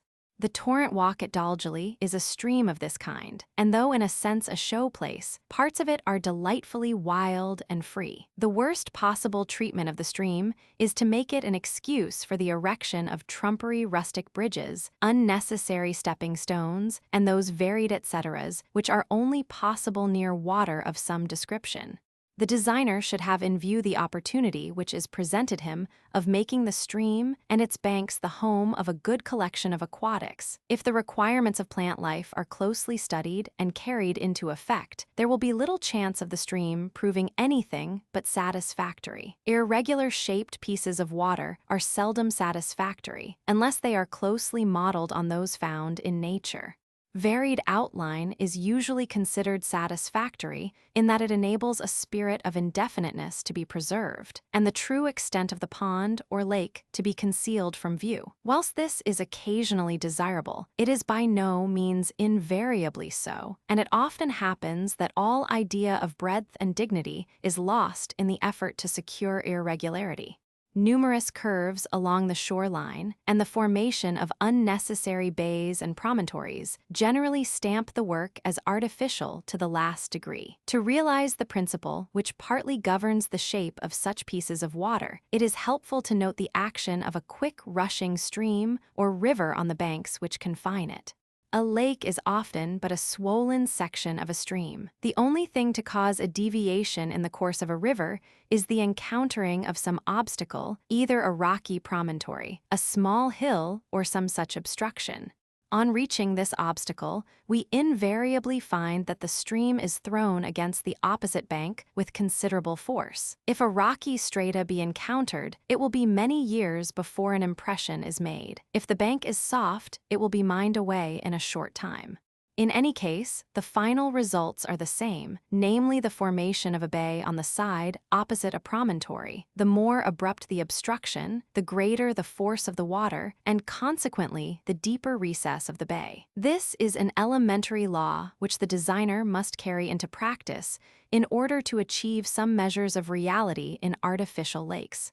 Islands are rarely necessary except in the case of large lakes, as they lessen the extent of water, cramp the proportions, and are in themselves of no particular beauty. The saying, "Plant the hills and flood the hollows," is as true today as when it was first uttered. Artificial sheets of water, constructed at great expense in elevated positions, are almost invariably incongruous. True, we have the lonely tarns perched far up on the mountainside, but these have no semblance to the garden lake, either in form or surroundings. Unless there is a natural inlet and outfall for our proposed lake, the probability is that it will ere long become foul and stagnant, and in the absence of a feeding stream, may run dry in the summer. On the character of the planting near the margins will depend almost entirely the good or bad effect of the lake. The fringe of vegetation, the overhanging branches, and soft lawns which fall gently to the edge are the true beauties of which water is but the foil. Too few trees will result in a bald, unfinished appearance, too many will cause the water to become foul, and at the same time destroy its power of reflection. The proper spots for plantations are the rising banks and promontories, for which irregular groups of such trees as willows, alders, rhododendrons, dogwood, and birch are particularly suited. Scrappy planting is to be avoided, boldly defined masses of certain varieties being far more effective. In the marshy ground near the bays, the noble gunneras, rheum pomatum, and certain varieties of spirea and the larger grasses look extremely well. A list of suitable plants for such situations will be found in another chapter. If possible, portions at any rate of the lake should be visible from the best parts of the flower garden or even from the house itself, and to attain this end, vistas should be carefully preserved by the due regulation of timber and plantations. Stone embankments quite spoil the appearance of sheets of water, giving them a semblance to those miniature lakes which are frequently encountered in public gardens at the seaside. If there is a likelihood of the banks being seriously damaged by the wash of water, a suitable protection in exposed places may be made by stones set in cement, the whole being afterwards hidden with grass and trailing plants. If the site commands a view of a fine natural sheet of water, it is seldom advisable to create an artificial lake. The latter is almost bound to look puny and ridiculous, whilst comparison is invited, which seldom tells favorably on the work of the designer. Similarly, the artificial stream only too surely betrays its character when a free-flowing river is also included in the line of sight. It is seldom nowadays that we hear of water being treated in the lavish style of design which made Brown famous among his contemporaries. So far as the small property is concerned, the less of art and the more of nature we have, the better. In most cases, existing effects should be jealously preserved, the designer making it his business merely to amplify and elaborate these without destroying their individuality. Above all, the presence of water should be made the excuse for an aquatic garden, than which nothing gives greater interest and pleasure. Fountains and cascades are very well, but they are always alike and present from day to day the same prospect of rising or falling water. The water garden is ever fresh, ever new, its aspect undergoes constant alteration, owing to the growth and change of the plants it contains. Above all, the reflected beauty of flower and branch, of cloud and summer sky, are never failing sources of attraction, bringing home to the most jaded mind some of the fairest and most subtle charms of the great world of nature. Chapter 8: Hardy Herbaceous Perennials. As the glowing colors to a beautiful picture, so are the flowers to our gardens. In many books written on garden design, we find no mention whatever of the best kinds of plants, wherewith to fill the beds and borders when they are made.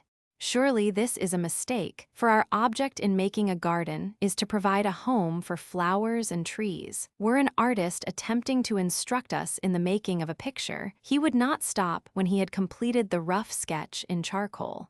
The most important work has yet to come. The filling in of the colors, the harmonizing of the various shades, and the final touches which proclaim the good or bad workman are points over which the novice is likely to stumble. A faulty, ill-balanced plan will to a certain extent ruin the appearance of our garden for all time, but nature is kind, and the flowers which spring luxuriantly from the earth will by degrees help to hide many crudities. But this fact must not be abused, as is frequently the case with the careless worker. How often it is said in effect, "Oh, of course the garden does not look nice yet, but wait until the things have grown so as to hide the ugly corners." It is the designer's duty to see that there are no ugly corners, and there ought to be beauty, because so full of promise, in the bare outlines of paths, beds, and lawns, the charcoal sketch of the picture. The best effects are generally obtained by boldly defined color masses, providing, of course, that these are arranged so as to harmonize well with each other. The choicest flowers are of very little use if they are jumbled heedlessly together. Tall and dwarf reds, blues, whites, and yellows heterogeneously mixed. In suggesting suitable subjects for beds and borders, I have endeavored to arrange the plants in sections, according to color, at the same time giving a rough idea as to the height, which under ordinary circumstances each will attain. The list makes no pretensions whatever to completeness, the object being rather to suggest a few really desirable subjects, many of which are too seldom seen in our gardens. Hardy border plants with white flowers lupins, extremely valuable plants for the back of the border, free flowering, and with handsome foliage. Chrysanthemum maximum, a daisy-like flower, useful for cutting. When established it forms bold, handsome clumps. Asters, Michaelmas daisies, or starworts. One of the best of these is A. Harper-crew. Multiflorous with small flowers is also desirable. Delphiniums, larkspurs, well-known hardy perennials. They are of easy culture, bloom profusely over an extended period, and the hybrid varieties are especially lovely. Eremurus. These stately flowers are comparatively little known, and the belief that they are difficult to grow is much exaggerated. Provided that a warm, sheltered situation can be given and that adequate protection against severe frost is supplied, their culture is quite simple. E. himalacus is one of the hardiest of the group. The flowers are produced in a dense raceme, often 2 feet long, and individually are of considerable size. A delightful border plant. The height of the above may be taken roughly at 6 feet. Anemone japonica alba, the well-known autumn-blooming anemone, which yields quantities of flowers for cutting. Honorine Jobert is a particularly handsome variety. Peonies. These are undoubtedly the flowers of the moment, and out of the great number of varieties catalogued, the only difficulty lies in the selection of a few for our needs. Campanulas, the peach-leaved bellflower, is a handsome border plant with cup-shaped flowers. Its blooming period is July. Achillea tarmica, sneezewort. A free-growing plant, producing numerous small flowers, useful for cutting. Acanthus mollis, a stately perennial, which is worth growing if only for its handsomely serrated foliage. It requires a warm, well-drained soil. Phloxes, both classes of perennial phloxes, the summer and autumn flowering varieties, should be included wherever space can be found for them. Among the former, which come into bloom during June and July, Mrs. Forbes is to be recommended. In the latter class, flowering from July to October, few are more desirable than avalanche. The above range in height from 2 to 4 ft, and are suitable for the middle line of the border. Iberis candituft, a suitable plant for use on the margin of the mixed border. The variety Coriofolia is the best, flowering later than the ordinary kinds. Sempervirens is also useful. Saxifraga, rockfills, though these plants are generally considered more as alpines than border subjects, they are well adapted for the latter purpose. The beautiful fresh-colored tufts of foliage and the myriad blossoms gracefully produced render them especially noteworthy. The variety Camposa is pretty. Pinks, these are too well known to need comment. In the section of the border devoted to white flowers, a variety, like Her Majesty, can ill be spared. Dwarf phlox, the clustering blossoms of these charming plants show to advantage in the front of the border. The alba variety of the well-known P. subulata and P. nelsonii are both good whites. These are all under a foot in height and make a pleasant foreground for the nobler plants behind them. White flowers require to be used sparingly, as constant repetition wearies the eye. Though generally regarded as a positive color, there are various shades, and it is best to include cream-tinted flowers in the same section, using the hardest whites to give the effect of a high light. Plants with yellow flowers heleniums. Few plants are better adapted for giving quantities of cut bloom. Either H. autumnale or the improved variety superbum, which is a noble flower, should be grown. August to October, helianthus, a beautiful race of showy flowers. The rigidus variety Miss Mellish and Solil d'Or in the decapitalis section are both worthy of a place, also giganteous with flowers of a paler color. Beconia cordata, plume poppy. A good foliage plant, Rudbeckia, caneflower. Late summer and autumn flowering plants. R. laciniata, golden glow, is one of the best, the flowers being produced on slender stalks in great profusion. Verbascum, mullein, stately plants attaining when well grown a height of 10 ft. V. Chakesy sin. V. vernale is a true perennial, which is not the case with several members of the same family. All attain a height of 6 feet or over. Oenothera, evening primrose. Several varieties, in spite of their name, bloom during the day. The sundrops with richly colored flowers and strong, shrubby habit look charming in the mixed border. Coreopsis grandiflora, the finest of all the tick seeds, with beautiful flowers on long stems. Especially adapted for cutting, this should be grown in every garden. Doronicum plantagineum excelsum, leopard's bane. During the early spring and summer months, this is one of the gayest plants in the garden. D. Harper Crew is the best, Lilium testaceum, Nanking lily.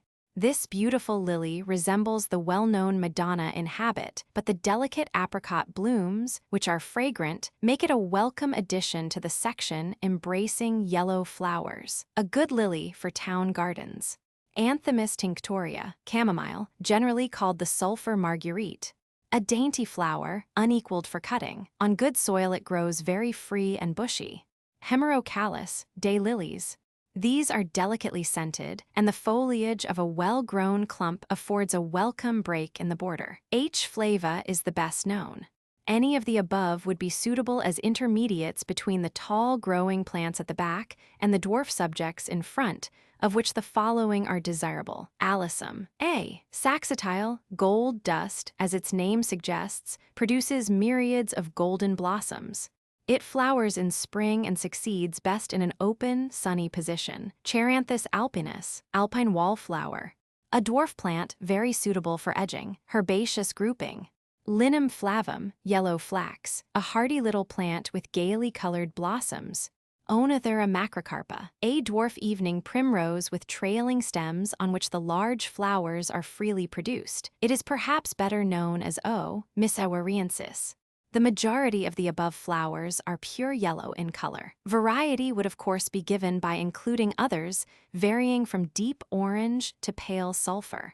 An extended list is impossible in the limited space, the object being to suggest a few flowers in the principal colors. However, there will be no difficulty in finding others equally suitable. Plants with blue flowers aconitum, monk's hood.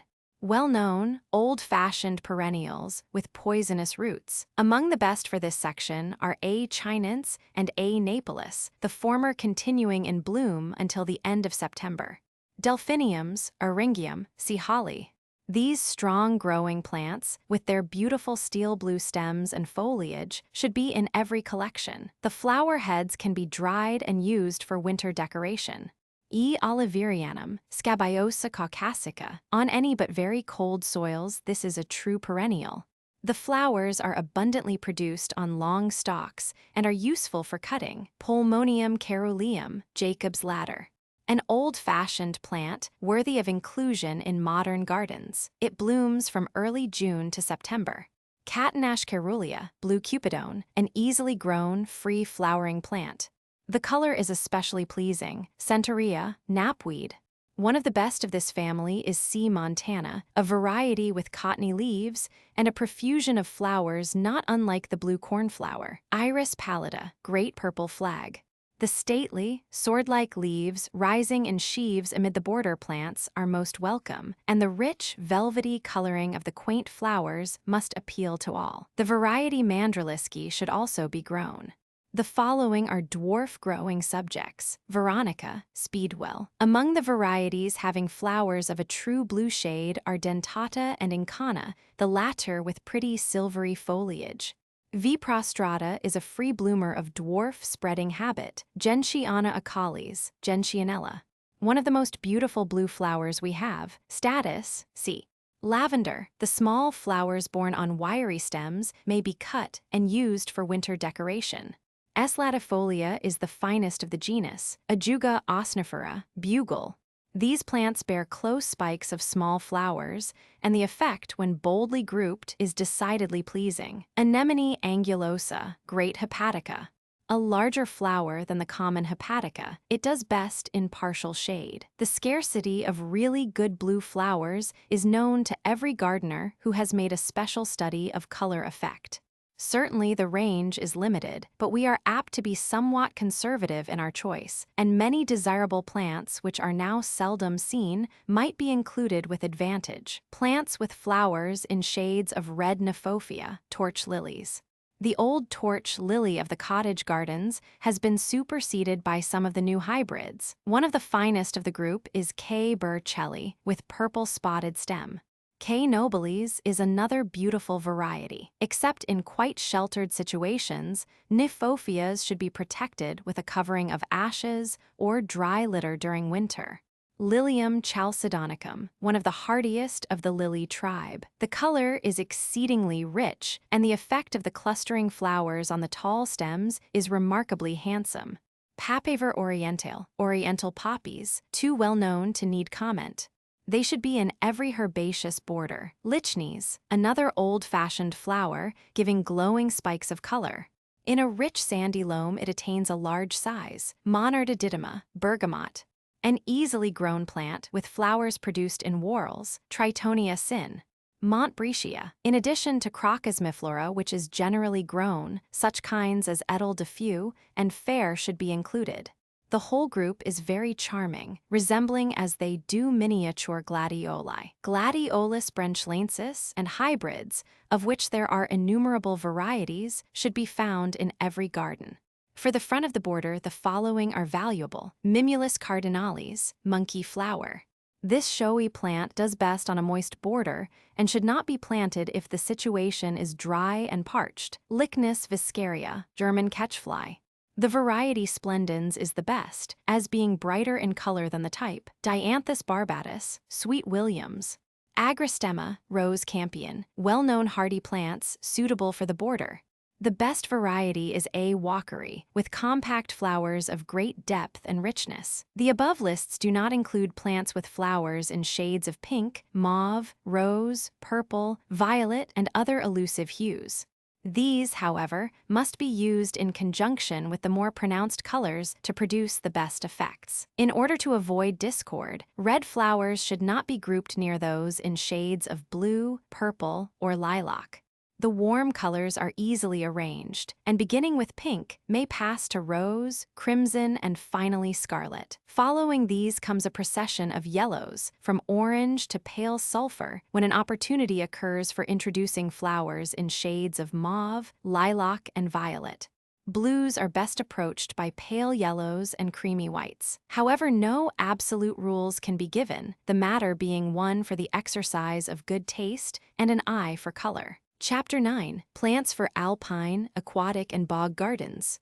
Whilst every garden, no matter how small, should contain its herbaceous border, well stocked with hardy perennials, only a comparatively small number will admit of those delightful features, the bog, aquatic, and alpine gardens. For this reason, I shall not attempt to give more than a brief list of the plants suited to each. In a book which attempts to outline all, or at any rate the chief points connected with garden design, consideration of individual sections must necessarily be brief. I have endeavored to mention all the most deserving plants in the following lists, but for further and fuller information, the reader is advised to consult a work specially dealing with the particular garden in which he is interested. A list of deserving plants for inclusion in the alpine garden. Gentiana erigeron scilla, Linaria enterhinifolia, Soldanella muscari, Anemone pulsatilla, Iris pumila veronica, Linum narbonense aubryaceae, Dracosphalum, all with blue or purplish flowers. Saponaria bulbicodium colchicum, Mesembryanthemum, Silene tunica saxifraga, Armeria daphne menzija, all with rose or pink flowers. Alyssum onother acheranthus Linaria dalmatica ranunculus genista narcissi, all with yellow flowers. Saxifraga, Silene, Iberis asperula, Sanguinaria galanthus leucojum linea, Erebus, Helleborus, Cyclamen, Cerastium, all with white flowers. In many places there are pieces of rough marshy land, unsightly through neglect, filled with sedges and rough tussocky grass, which might, with the expenditure of a little trouble, be converted into charming bog and water gardens. There are such hosts of delightful little plants, which thrive only in thoroughly moist situations, and are therefore but seldom seen in English gardens, that an opportunity for growing them must not be lost. Bog plants are many of them diminutive, but there are few which are not interesting, and to know them a little is to desire their further acquaintance. The same may be said of aquatics, though these belong to a very different class. Anyone who has seen the gorgeous water lilies, which have been steadily finding their way into English ponds and tanks during the last few years, must realize that a water garden is worth making for their sake alone. A lily tank. The following plants are suitable either for growing in the water itself or for grouping on the margins of ponds and streams. Nymphea, water lilies. The beautiful hybrids, which are associated with the name of M. marliac, are by far the most handsome of available kinds. Among them, the canary water lily, with reddish-brown leaves and soft yellow flowers darkening to the center, is very beautiful. N. robinsoni is another fine variety with rose-colored blooms, abundantly produced. Our own native lily flowers early and should be in every collection, but the variety rosea is a shy bloomer, though the color is extremely pretty. N. tuberosa. A Ponojten, the Cape Pond flower. A pretty water plant, the flowers are white and delicately scented. It requires fairly deep water and does best in a warm district. A. distachion, Valarcia. Yellow buckbean, small lily-like leaves, and a profusion of yellow flowers. Stratiotes, water soldier, interesting on account of its foliage. Shallow water is needed for the following: Typha latifolia, the common bulrush, Sagittaria, arrowhead. Handsome plants with white blossoms and arrow-shaped leaves, Caltha palustris, marsh marigold. Pontideria, pickerel weed, graceful foliage with spikes of blue flowers. Budamus umbellatus, flowering rush, bears umbels of rosy flowers. Menianthus trifoliata, buckbean, grows freely, the scented white flowers being faintly suffused with pink. A few good plants for localizing in marshy ground on the margin, Iris kaempferi. The Japanese flag, a more strikingly beautiful subject for the position, could scarcely be found. The sword-like foliage and large handsome flowers render it especially noteworthy. Gunnera, prickly rhubarb. Noble plants with immense fan-shaped leaves, they should be slightly protected during winter. Osmunda regalis, royal fern, Spirea pomata. Fine foliage, the flowers produced in dense clusters are a soft rosy pink. Arundo donax, the great reed, Buphthalmum speciosum. A handsome plant with heart-shaped leaves, the flowers are yellow with dark centers. Gynaerium argenteum, pampas grass, Lythrum salicaria, purple loosestrife. This is the well-known showy plant of the country streams. For garden culture, the improved variety roseum should be grown. The plants enumerated above will make an interesting collection for the water garden. Others can be added from time to time. The great point to be observed is the proper regulation of plants of varying growth, so as to prevent overcrowding. Water gardens are frequently made and filled with interesting subjects, but owing to neglect the course, growing plants are allowed to monopolize the space and crowd out those of shyer habit. Plants for the bog garden: Cypripedium spectabile, moccasin flower. This is perhaps the finest of all bog plants and hails from the woods of North America, where it grows to perfection. The plant forms handsome clumps, and the flowers are white marked with a rosy blotch. Primula japonica. This plant revels in the cool surroundings of the bog garden and produces an abundance of rich crimson blossoms. P. rosea is a smaller variety with polyanthus tufts of delicate pink flowers. P. succimensis with pale yellow flowers is distinct. Delytra spectabilis, bleeding heart. Trillium, wood lily. A beautiful plant with rich green foliage and snowy three-petaled flowers, Parnassia palustris, grass of Parnassus. An easily grown plant with white flowers on long straight stems, Anne gallis tenella, bog pimpernel. Creeping habit, the flowers are pink. Pinguicula, butterwort. The wettest spots in the bog should be chosen for this little plant. Adiantum pedatum, maidenhair fern. This is the hardy North American kind, which looks well associated with the flowering plants in sheltered corners. Orchis foliosa, Madera orchis, one of the finest of the family. It produces bold spikes of purplish flowers. Ficaria grandiflora, an improved form of the common pilewort.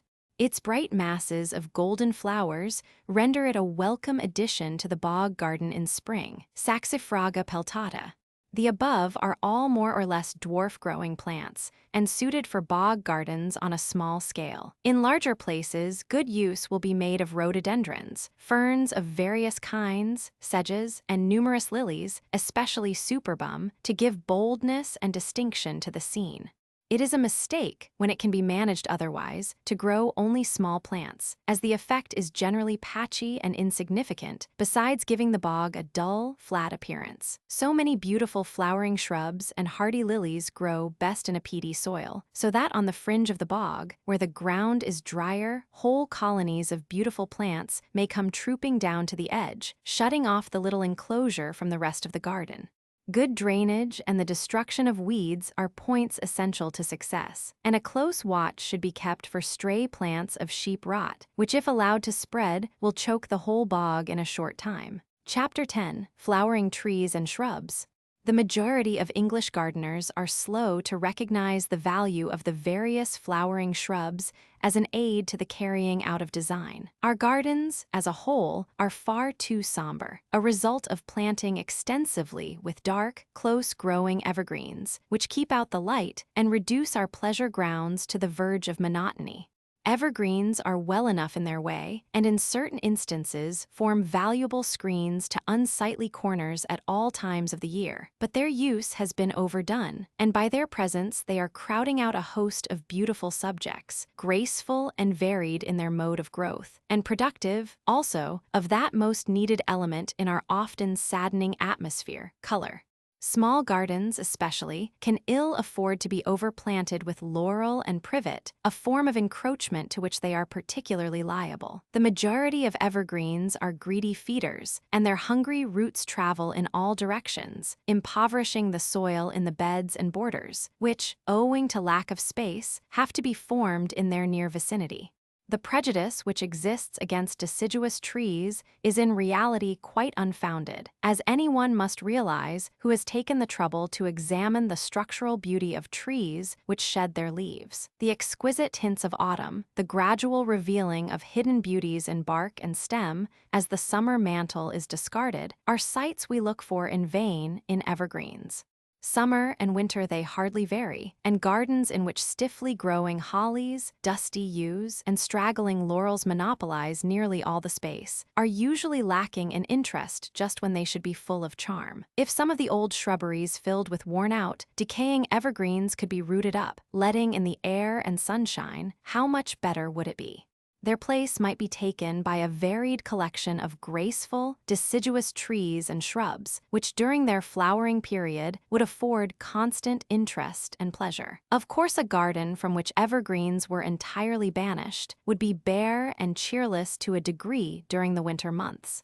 Besides, the more tender plants would undoubtedly suffer, owing to the sudden inlet of cold winds from which they had previously been protected. As shelter trees and windbreaks, evergreens are of the utmost utility, and their value in this direction cannot be overestimated.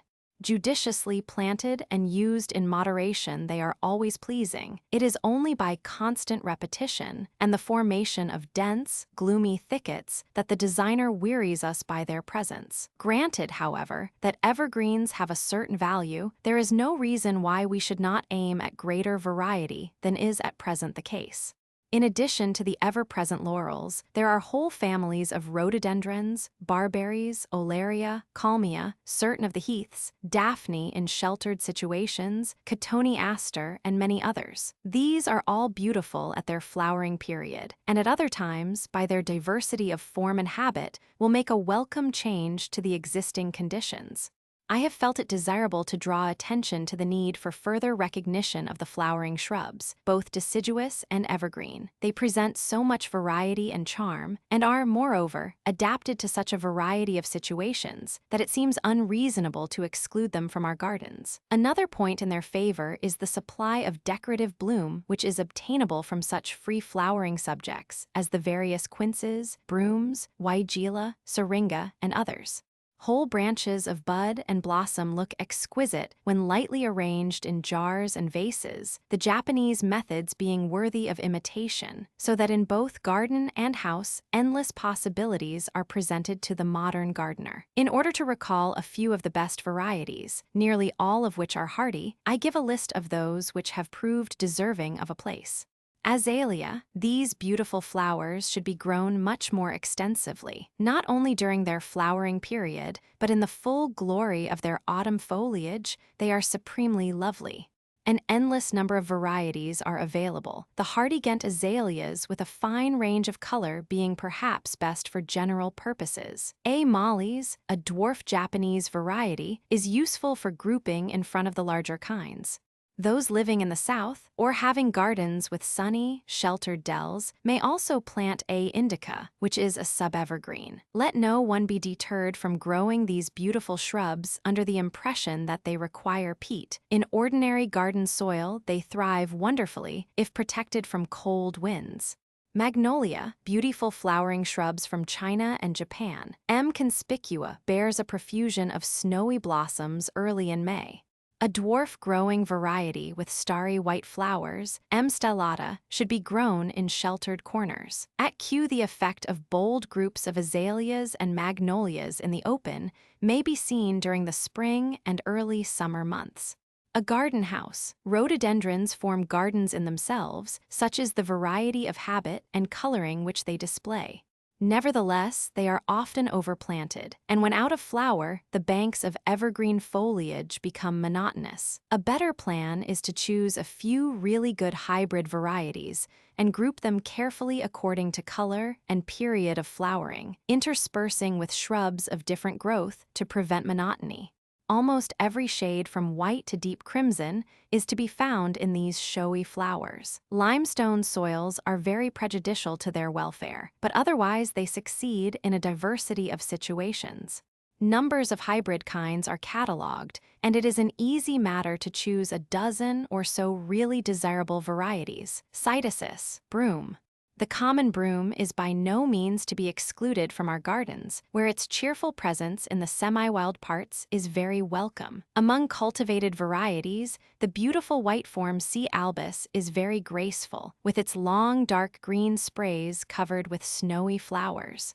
C. andrinus is similar in form to the common variety, but the yellow flowers are richly marked with blotches of reddish chestnut. Prunus. This is a large family containing the flowering plums, almonds, peaches, and cherries. Almost all are beautiful, with their soft masses of rosy pink and white flowers borne on branching twigs and sprays. The Japanese cherry, which the Japs will tramp for miles to see in all its beauty, has many good double varieties, one of the best being Cerasus watereri. P. patus, the bird cherry, should, in its double form, certainly be included among the garden trees. Then there is the double Chinese plum, with delicate pink and white flowers borne on slender shoots. P. lauroceraus, the cherry laurel, a fine evergreen, which requires plenty of space and should not be crowded in among more delicate growers. The common almond is well known, especially in town gardens, its beautiful pink flowers being produced early in the season. In spite of its general use in our gardens, we could ill spare the Portugal laurel. It is a noble evergreen and worthy in many cases of better treatment. A beautiful little dwarf shrub is P. triloba FL. PL, with large blush flowers, changing with age to pure white. It is worth almost any consideration to secure a small representative collection of this family for our gardens. P. pissardi, Pyrus japonica, a well-known shrub, producing a profusion of vivid scarlet blossoms over an extended period. The fruit, which appears in autumn, is of considerable size. A variety alba, with white flowers, should also be grown. Philadelphus, mock orange, well-known old-fashioned shrubs, the syringa of the cottage gardens. They deserve an open, sunny position when they will form really handsome bushes, covered with a wealth of sweetly scented blossoms. P. coronarius is the common variety, and in the same section we have aureus with golden leaves, primuliflorus with double white flowers, and nanus, a dwarf form, which, however, is a shy bloomer. P. grandiflorus has much finer flowers than coronarius and is but slightly scented, an advantage when the branches are used for indoor decoration, the common form being almost too powerful in a room. P. microphyllus is an excellent dwarf variety, forming a compact bush about 3 feet high. Viburnum, Gelder rose. The beautiful snowball-like flowers of this shrub are extremely ornamental, and it deserves a worthy place in the garden. Sterile, the cultivated form of the native V. opulus, grows to a good height and may be planted well back in the mixed shrubbery. V. plicatum is somewhat different in habit, producing continuous sprays of large, white blossoms. Stewartia, a deciduous shrub bearing flowers something like the camellia. S. pseudocamellia has creamy white blossoms with yellow stamens. S. virginica forms a handsome bush, the flowers the same color as the foregoing, with the addition of blood-red stamens. Ribes, flowering currant.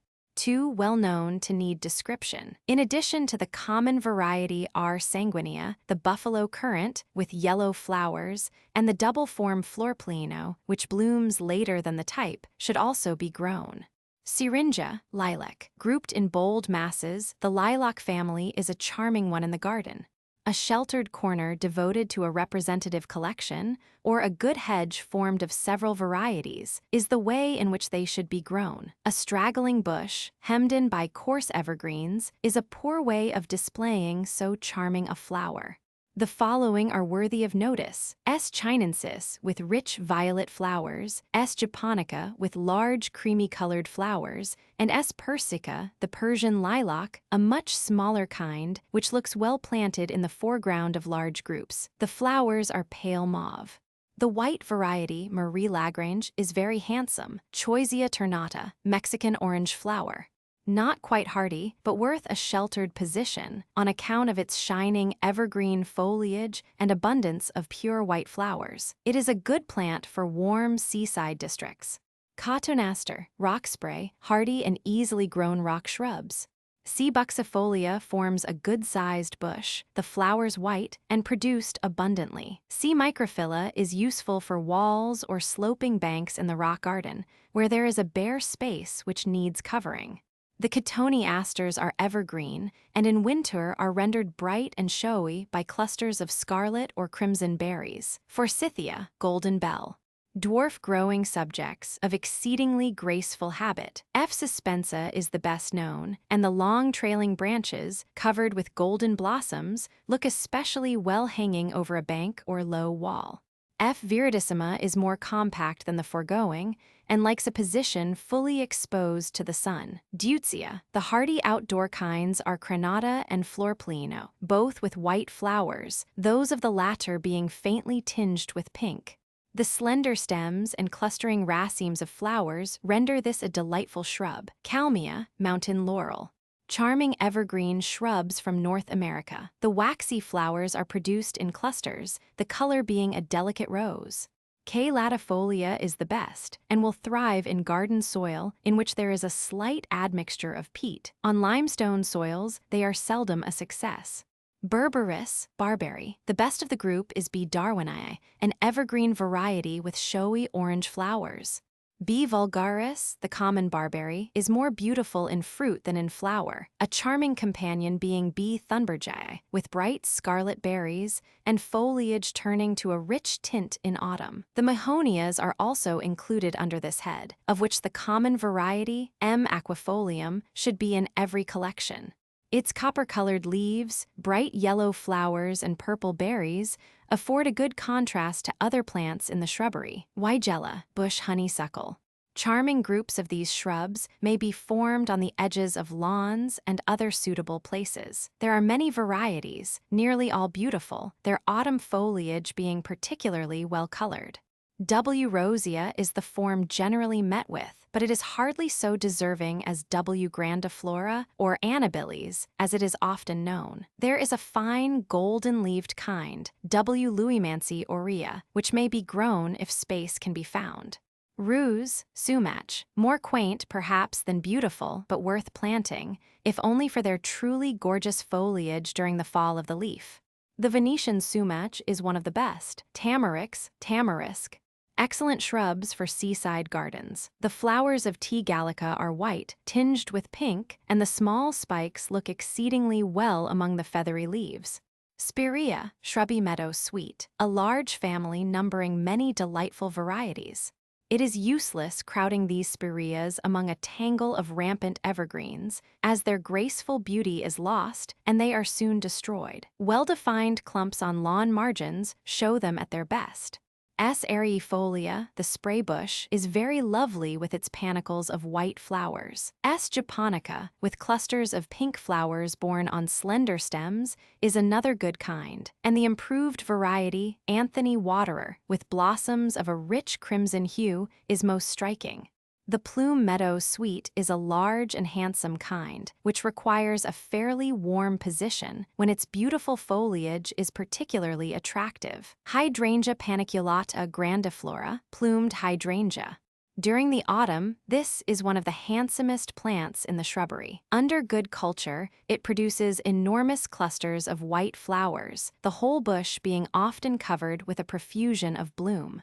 Caria japonica, there are few cottage gardens without a bush of old-fashioned Jew's mallow. The long shoots are wreathed with small golden blossoms. There is a variegated form of the single variety, which is dwarfer than the commonly grown florplena. There is hardly a plant in the above list which is not really beautiful and fully deserving a place in the garden. But space cannot be found for even half of them, still less for many more which I have not mentioned, if the old-fashioned shrubbery is to still monopolize all the available ground. By all means, let us have a few evergreens to clothe our gardens during their winter nakedness, but in spring and summer, the beautiful flowering trees and shrubs should be there to brighten with their blossomed sprays the corners, where now somber, dusty foliage forms the only relief. If many desirable names have been omitted, it is because space cannot possibly be found for all, or perhaps that they lack the hardiness which is one of the first points which must be considered when introducing new varieties. In warm, sheltered spots, such as occur in Devon and Cornwall, there is no end to the really beautiful trees and shrubs which may be grown. Here fuchsias and members of the magnolia family will thrive and bloom freely, but in less favored localities, we must content ourselves with more hardy subjects, of which there are numbers from which to make a choice. Chapter 11, Hardy Climbers. It would be impossible to overestimate the value of the various climbing plants to the designer. Without them, our gardens would lose half their beauty and charm. This much we owe to them, that without their graceful presence, many beautiful garden houses, outbuildings, and walls would be intolerable eyesores. But for our climbing roses, clematis, honeysuckle, and fragrant jasmine, there would be no possibility of shady pergolas, flower-clad archways, and welcome arbor. The crudities of the architect, his ugly terrace walls and staring porticos, may all be softened and veiled by a tender covering of flowery sprays and rich green foliage. Yet, in spite of this, more effective use might be made of plants of twining and scandent habit, not only by calling in the aid of several beautiful subjects, which are now seldom seen, but by displaying those we have to further advantage. In the wild gardens of nature, we find that climbers choose for their support living trees and shrubs, and who will gainsay the charm of the hedgerow wreathed in honeysuckle, or of the beauty of the wild rose, which has scrambled by chance amid the branches of some forest tree. How seldom we afford the cultivated climbers this form of support. On the stronger growing trees, we may have the snowy clematis montana, flinging its blossom-clad trails from branch to branch, vines and gorgeous Virginian creeper garlanding the trunks and hanging pendant from the nethermost boughs. The axe may even be stayed from a dead or dying elm, instead allowing the mauve and white wisterias to twine their way upwards and cover the withered stump with new life and loveliness. By selecting climbers of less rampant growth, the evergreen shrubs may be wreathed with many a fragrant spray, all the more beautiful because of the freedom from artificial planning and arrangement. In this way, endless possibilities are opened before us, of which we should not fail to take advantage. The following list of hardy climbers will, it is hoped, afford some assistance to those in need of suitable plants for a variety of purposes. Roses. The Queen of Flowers is worthy of a volume to herself, and it would be impossible to give anything like an adequate description of a tithe of the climbing varieties within the limits of this chapter. The following list embraces some of the most beautiful climbing forms in cultivation. Aimee vibert, small white flowers borne in large clusters. Beautiful for the pergola, Celine forestier, sulfur yellow, free blooming. Devoniensis, white with creamy shading, large and full, Félicité perpétue, R. sempervirens. The foliage is evergreen, and the clustering white flowers are faintly tinged with pink. Crimson rambler, invaluable. A quick grower, soon clothing pillar or pergola with its bright green foliage, among which the trusses of vivid blossoms show to advantage. Euphrosyne with rosy flowers, Thalia, white, and Aglaya, yellow are also useful, but the crimson form is the best.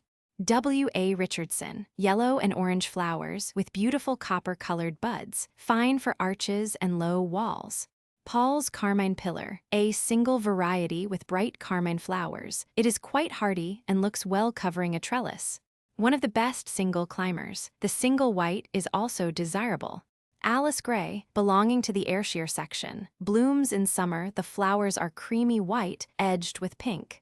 Banksia, delicately scented and well adapted for walls. Both the yellow and white should be grown, also the improved variety Fortuné. Gloire de Dijon, well known, should be in every garden. Rosa bruninus, white Indian rose. Fine foliage. The single creamy flowers are beautifully centered with yellow.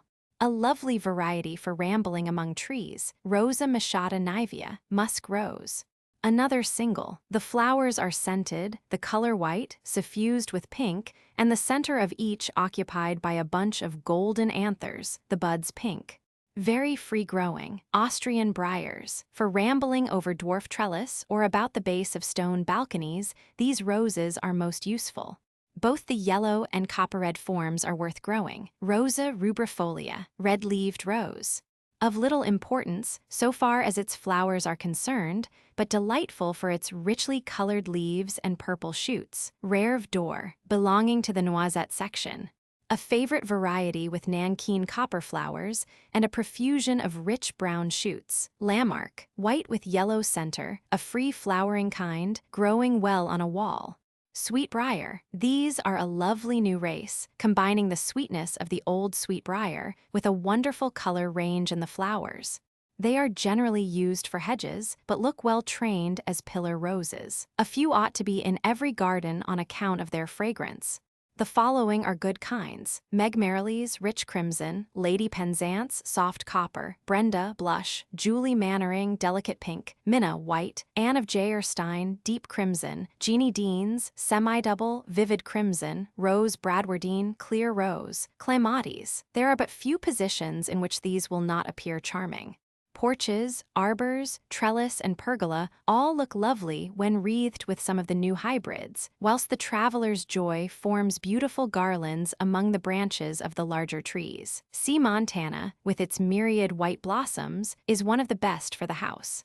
C. jackmanae, with purple flowers, looks well among the gray oaken beams of the pergola, but neither this nor other of the mauve and violet kinds show to advantage near red walls. Among the hybrids are Beauty of Worcester, Duchess of Edinburgh, MME, Edouard Andre, Jackmanae alba, Miss Bateman, Stella, and Belle of Walking, all beautiful. The scarlet clematis is very pretty and distinct, but a warm, sheltered position is essential to its well-being. The flowers are bell-shaped, the sepals fleshy, and the color a rich carmine scarlet. Lonicera, honeysuckle, fragrant climbers for trellis or pergola.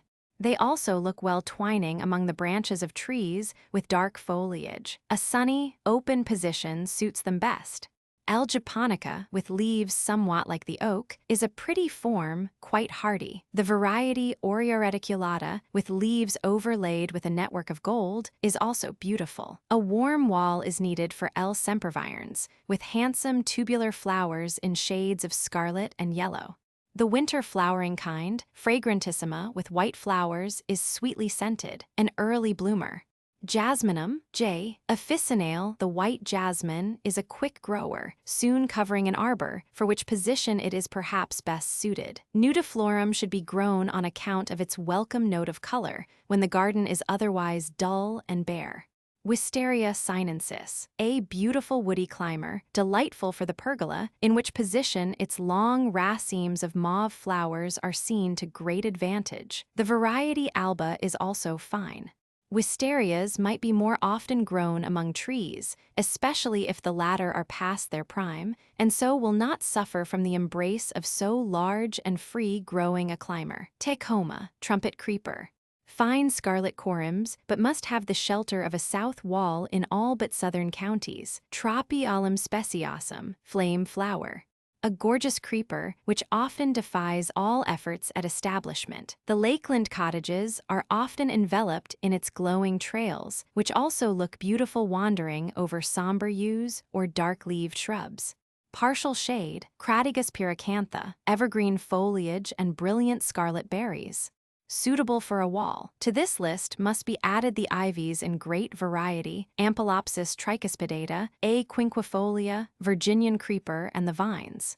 More fragile than the foregoing, yet of distinct value, are the hops, the gaily flowered Cobea scandens, Echromachcarpus, the double pink calistegia, and the everlasting peas. These look well among the smaller shrubs, which would soon be choked out of existence by the more rampant varieties which have been noticed. In really warm districts, the beautiful passiflora will also be pressed into service, but it belongs to the fortunate few to grow these and other tender climbers in the open. The end.